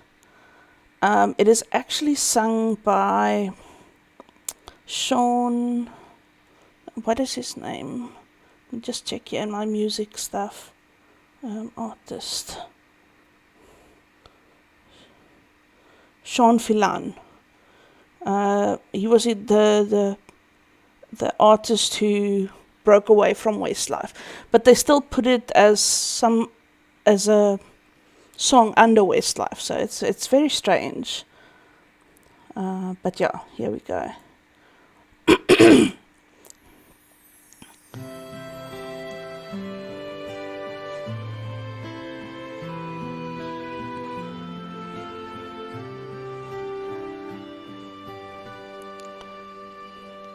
Not sure if you know this, but when we first met, I got so nervous I couldn't speak.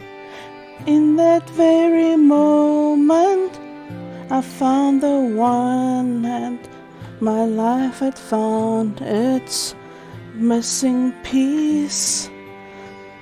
So as long as I live and love you, will have and hold you. You look so beautiful in white. And from now to my very last breath, this day I'll cherish. You look so beautiful in white tonight. What we have is timeless, my love is endless, and with this ring I say to the world, you're my every reason, you're all that I believe in. With all my heart I mean every word. So as long as I live I'll love you, will have and hold you. You look so beautiful in white. And from now to my very last breath, this day I'll cherish. You look so beautiful in white tonight.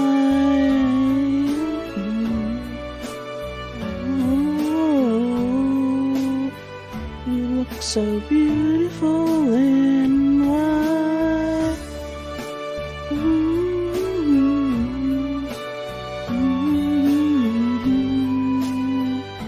So beautiful in white tonight. And if a daughter's what our future holds, I hope she has your eyes, finds love like you and I did. Yeah, but when she falls in love, well, let her go and I'll walk her down the aisle. She'll look so beautiful in white look so beautiful in white. So as long as I live, I'll love you, will have and hold you. You look so beautiful and white.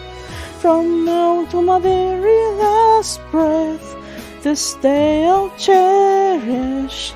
You look so beautiful in white tonight.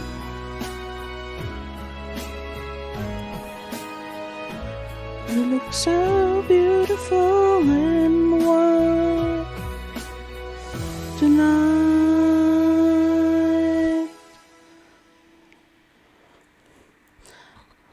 Sorry, I can't sing as high as they can. They've got very good soprano voices. I'm jealous.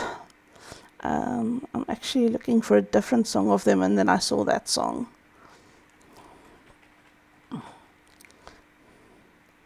I'm still open to suggestions. Ooh, this song. I haven't heard this song in a long time.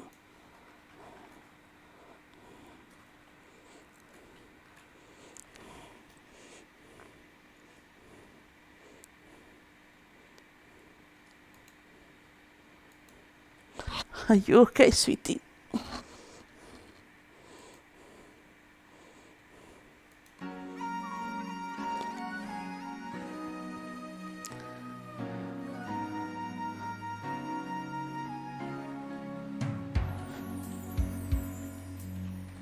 Goodbye to you, my trusted friend. We've known each other since we were 9 or 10. Together we've climbed hills and trees, learned of love and ABCs, hid our hearts and skinned our knees. Goodbye, my friend, it's hard to die when all the birds are singing in the sky. Now that the spring is in the air, pretty girls are everywhere. Think of me and I'll be there. We had joy, we had fun, we had seasons in the sun. But the hills that we climbed were just seasons out of climb. Goodbye, Papa, please pray for me. I was the black sheep of the family. You tried to teach me right from wrong.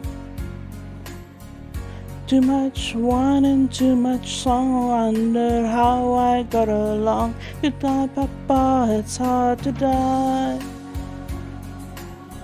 when all the birds are singing in the sky.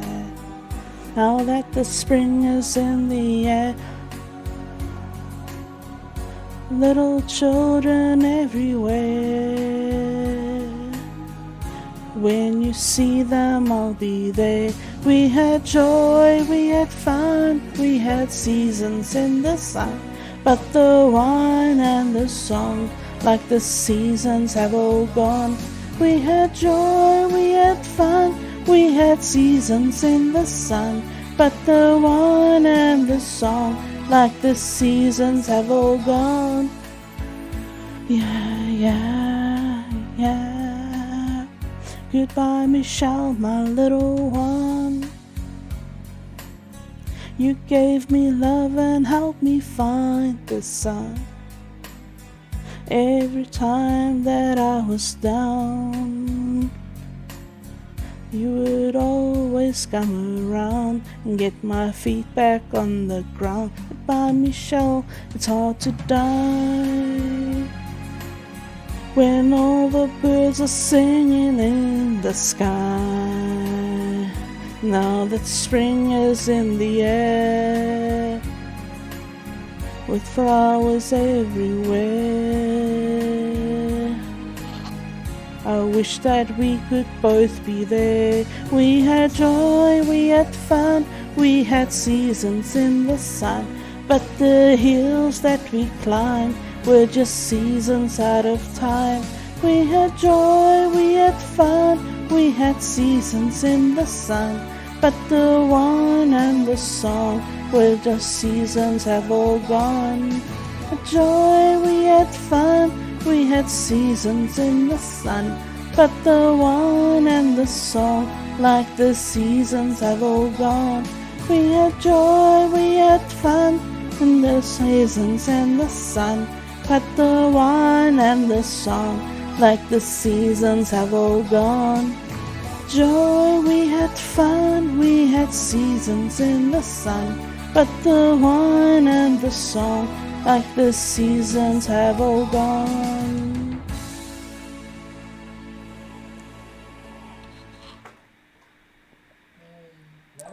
Love you. I only get you only stop singing after like a few seconds, sweet. Sorry. I only hear that later. Oh. Yeah. Because I've got the headset on, so it's blocking out. I just hear you singing. I love you. I love you.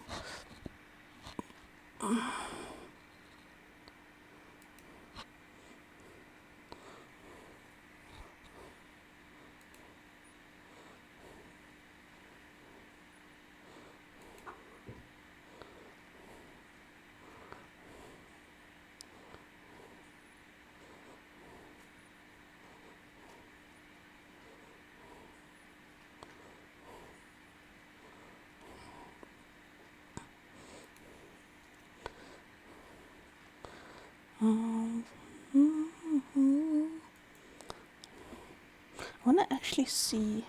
I doubt if they have, but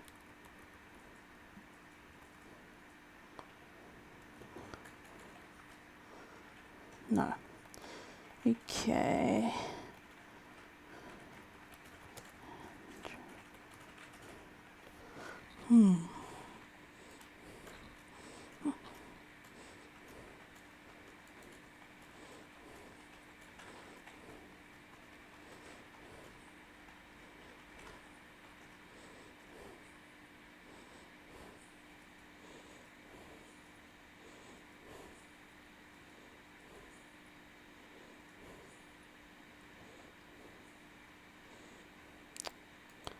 What?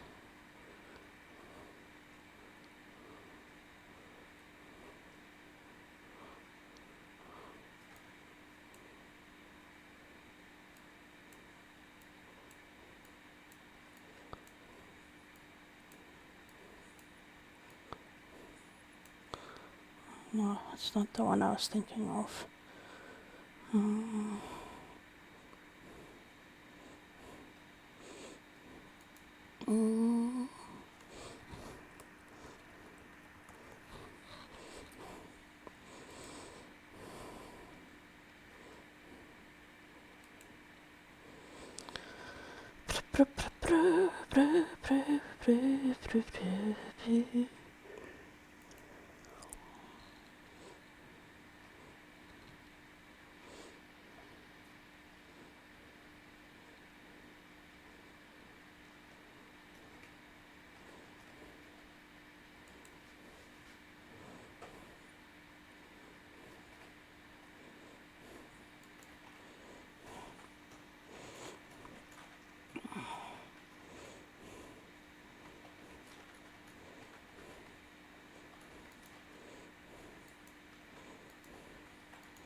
Sorry?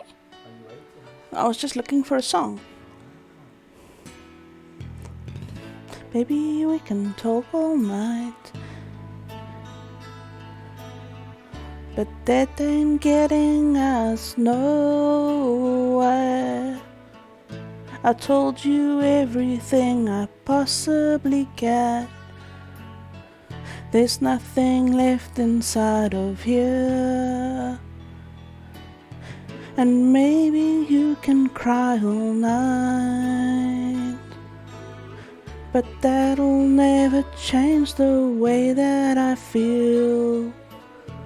The snow is really piling up outside. I wish you wouldn't make me leave here. I put it on and I poured it out. I tried to show you just how much I care. I'm tired of words and I'm too hoarse to shout. But you've been cold to me so long. I'm crying icicles instead of tears. And all I can do is keep on telling you I want you, I need you. But there ain't no way I'm ever gonna love you. Now don't be sad, 'cause 2 out of 3 is going bad. Now don't be sad, 'cause 2 out of 3 ain't bad. You'll never find your gold on a sandy beach. You'll never draw for oil on a city street. I know you're looking for a ruby in a mountain of rocks, but there ain't no coup de Ville hiding at the bottom of a Cracker Jack box. I can't lie, I can tell you that I'm something I'm not. No matter how I try, I'll never be able to give you something, something that I just haven't got. Oh, there's only one girl that I will ever love, and that was so many years ago. And though I know I'll never get her out of my heart, she never left me back. Oh, I know, well, I remember. Oh, she left me on a stormy night. She kissed me and got out of our bed. And though I pleaded and I begged her not to walk out that door, she backed and turned right away. She kept telling me, she kept telling me, she kept telling me, I want you, I need you. But there ain't no way I'm ever gonna love you. Now don't be sad, 'cause 2 out of 3 ain't bad. I want you, I need you. But there ain't no way I'm ever gonna love you. Now don't be sad, 'cause 2 out of 3 ain't bad. Now don't be sad, 'cause 2 out of 3 ain't bad. Baby, we can talk all night, but that ain't getting us nowhere.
I'm just looking for something, unless there's a request. If I haven't chased everyone away.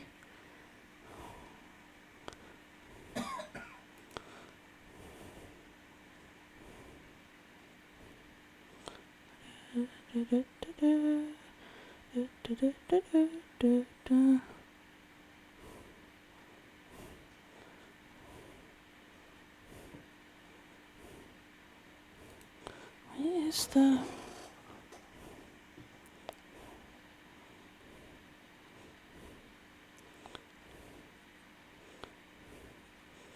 Oh, let's start with this one.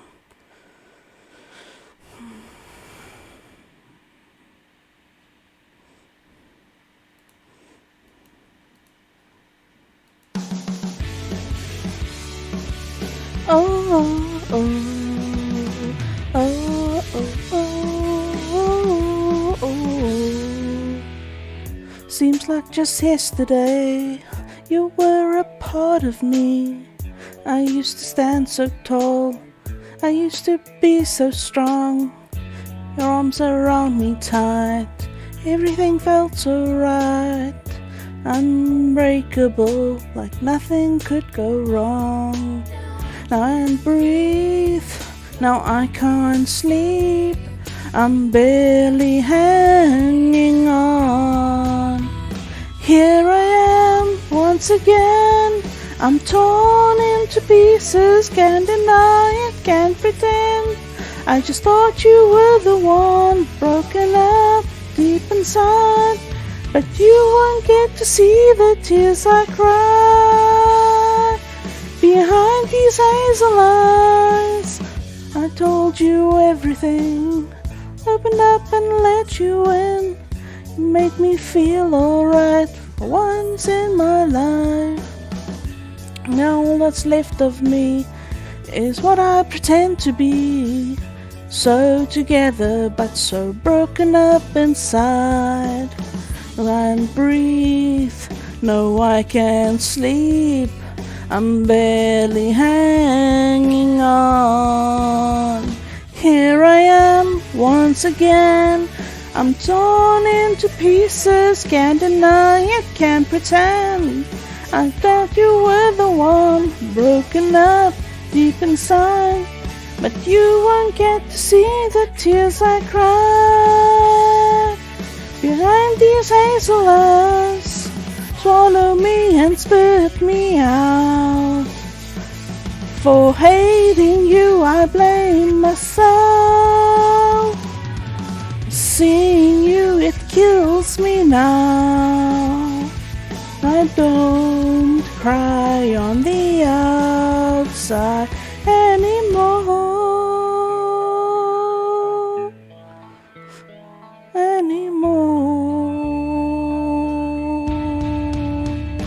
Here I am once again. I can't find Jesus, can't deny it, doesn't bend. Just thought you were the one, broken out deep inside. But you won't get to see the tears I cry behind these hazel eyes. Yeah, once again I'm torn into pieces, can't deny it, can't pretend. Just thought you were the one deep inside from your eyes. But you won't get to see the tears I cry behind these hazel eyes.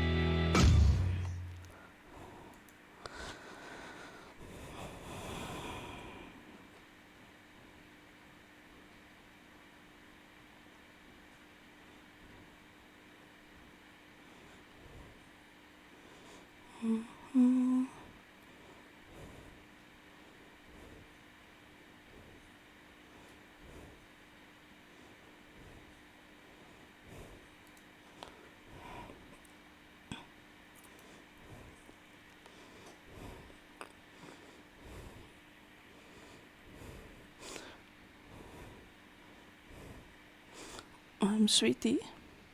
Yeah. Just so you know, the power's gonna go out at 12 if there is anything you would like to do. No, not really. Is there something you like? No, I might just want mad lemon again, but you can do that on the stove as well, so. I'll put on the thing so Okay, it'll thank just be easier. Just remind me. Okay, love you.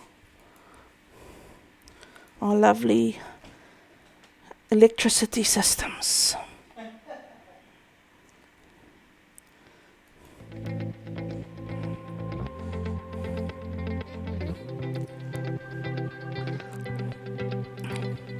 You know the bed feels warmer, sleeping here alone. You know I dream in color and do the things I want.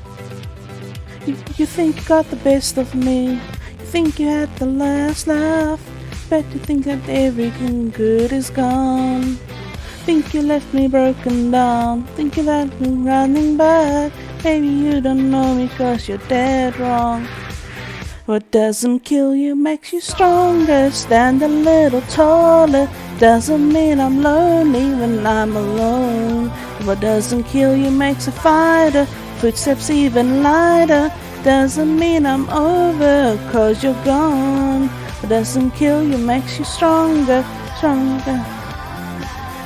Just me, myself, and I. Doesn't mean it makes you stronger. And a little taller. Doesn't mean I'm lonely when I'm alone. You heard that I was starting over with someone new. They told you I was moving on over you. You didn't think that I'd come back swinging.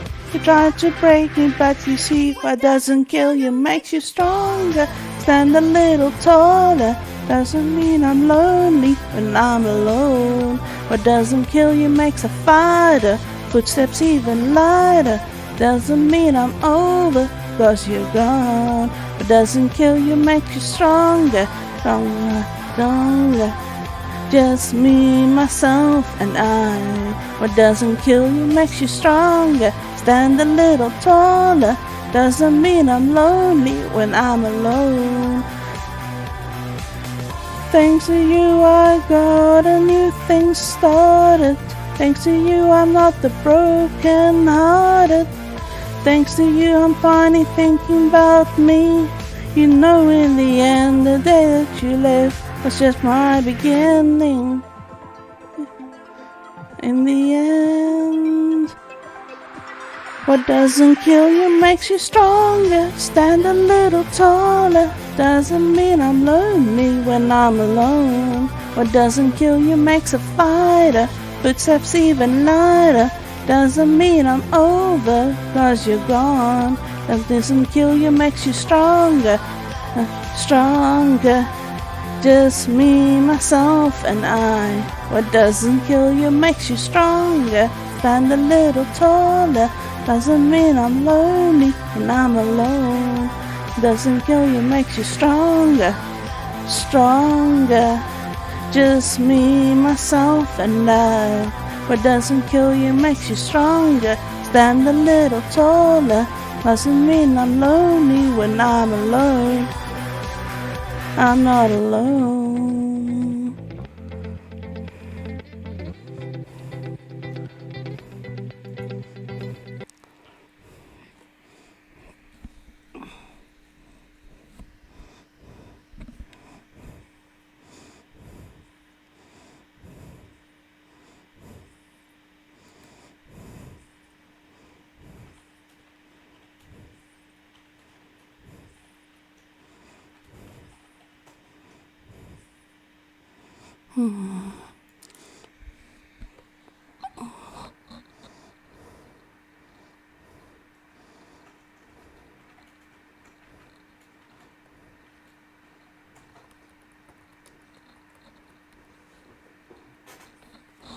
Let's see.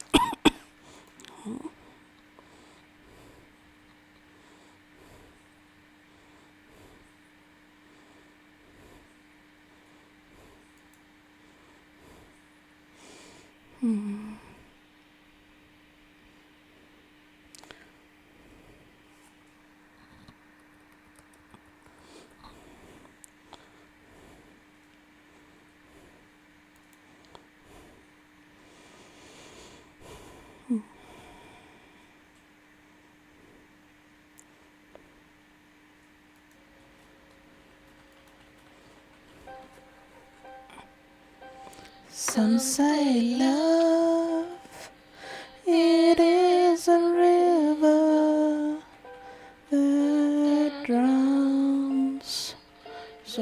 Sorry, I'm just worried that this will like be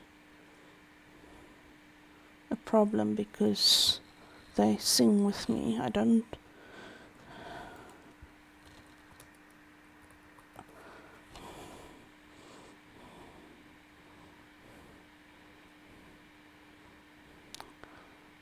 Okay, let's see if I take Westlife's version.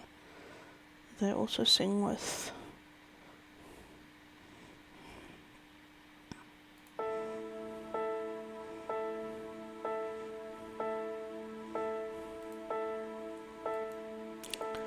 Oh, no, they don't. Okay.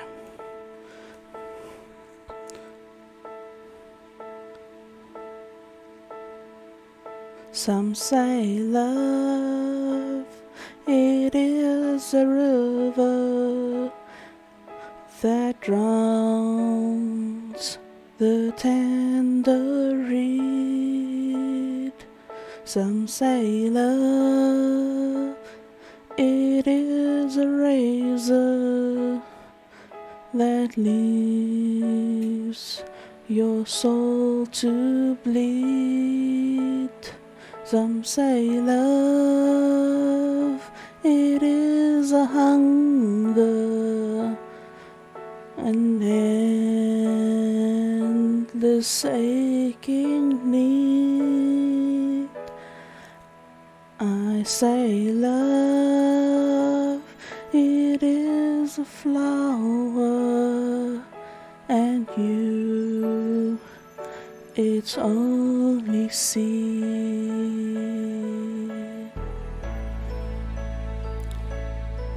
It's the heart afraid of breaking that never learns to dance. It's the dream afraid of waking that never takes the chance. It's the one who won't be taken, who cannot seem to give, and the soul afraid of dying that never learns to live. And the night has been too lonely, and the road has been too long, and you think that love is only for the lucky and the strong. Just remember, in the winter, far beneath the bitter snows, lies the seed that with the sun's love in the spring becomes the rose.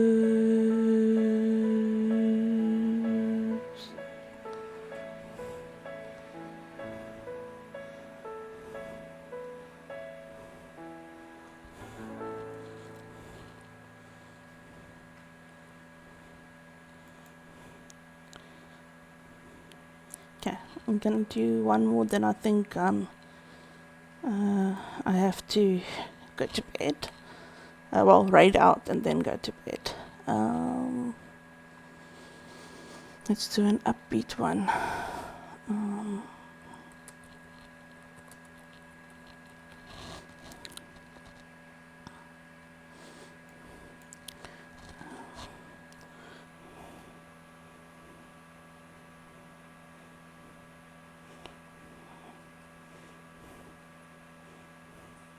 Just want to see if I can.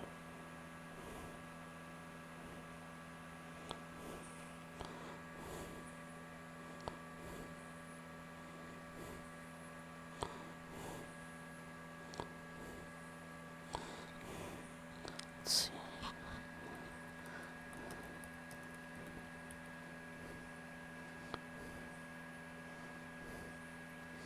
Hello.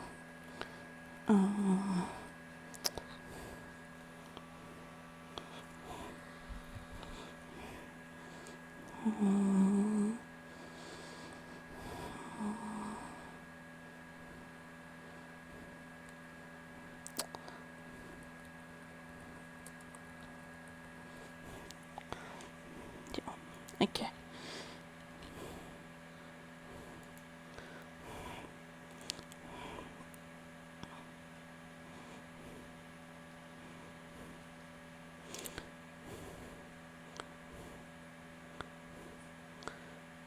Okay. Let's end on a fun note. Back to my childhood. This is just for memes. Baby, baby. Oh, baby, baby. Oh, baby, baby. How was I supposed to know that something wasn't right here? Oh, baby, baby. I shouldn't have let you go. And now you're out of sight, yeah. Show me how you want it to be. Tell me, baby, 'cause I need to know now. Oh, because my loneliness is killing me. Oh, yeah. I must confess, I still believe. When I'm not with you, I lose my mind. Give me a sign. Hit me, baby, one more time. Oh, baby, baby, the reason I breathe is you. Oh, boy, you got me blinded. Oh, baby, baby, there's nothing that I wouldn't do. That's not the way I planned it. Show me how you want it to be. Tell me, baby, 'cause I need to know now. Oh, because my loneliness is killing me. Oh, no, I must confess, I still believe. When I'm not with you, I lose my mind. Give me a sign. Hit me, baby, one more time. Oh, baby, baby. Oh, baby, baby. Oh, baby, baby. How was I supposed to know? Oh, pretty baby, I shouldn't have let you go. I must confess that my loneliness is killing me now. I don't know if I still believe that I will be here, and give me a sign. Hit me, baby, one more time. My loneliness is killing me. Ooh, I must confess, I still believe. When I'm not with you, I'll lose my mind. Give me a sign. Hit me, baby, one more time.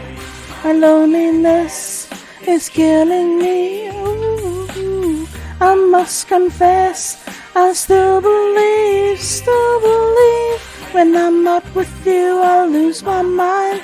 Give me a sign. Hit me, baby, one more time.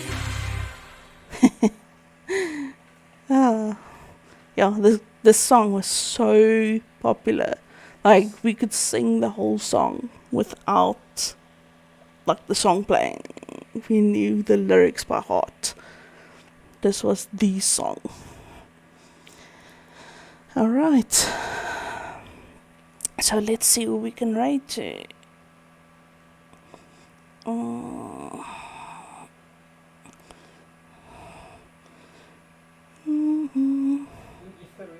I see that. I see that. I think I'm gonna do Ethereal Chinchilla. Alright. First, the raid message.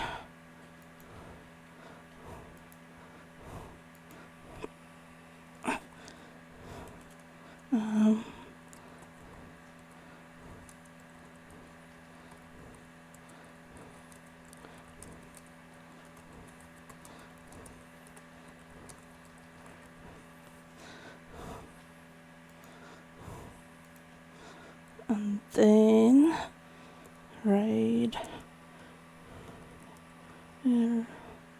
real chinchilla. I think I spelled it right. Yeah, okay. So then just thank you to Metallic Z-Man for all the assistance and support here. Thank you for Drow and Knack. Drow for lurking, Knack for some laughs and convos, helping out with the tech stuff.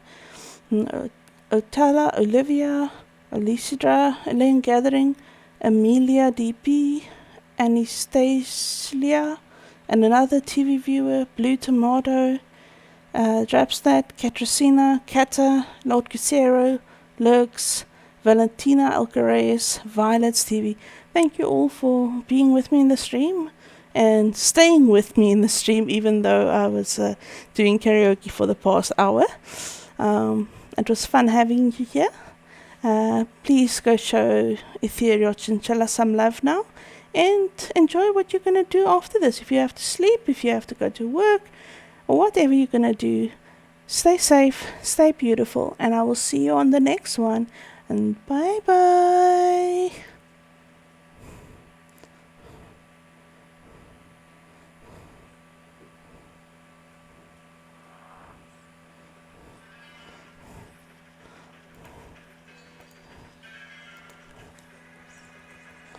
Hey, yo.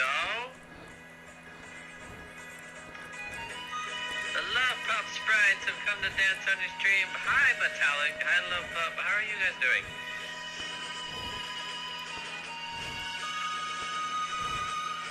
If I can just...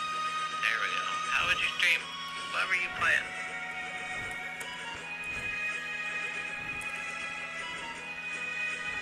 Like, the second time you've rated me, and I've yet to give back the love. You were playing no game. Hello? You weren't playing a game? Or is that just Twitch being weird? Well, how was your stream? Metallic, how are you doing? Ow. There you are.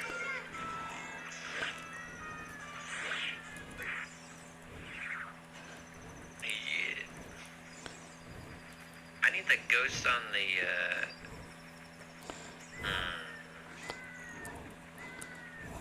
Anyways, how is it going? Welcome in, Raiders. I am Ethereal Chinchilla, Chinchilla VTuber, player of variety games, and, a lover of Zuda right now.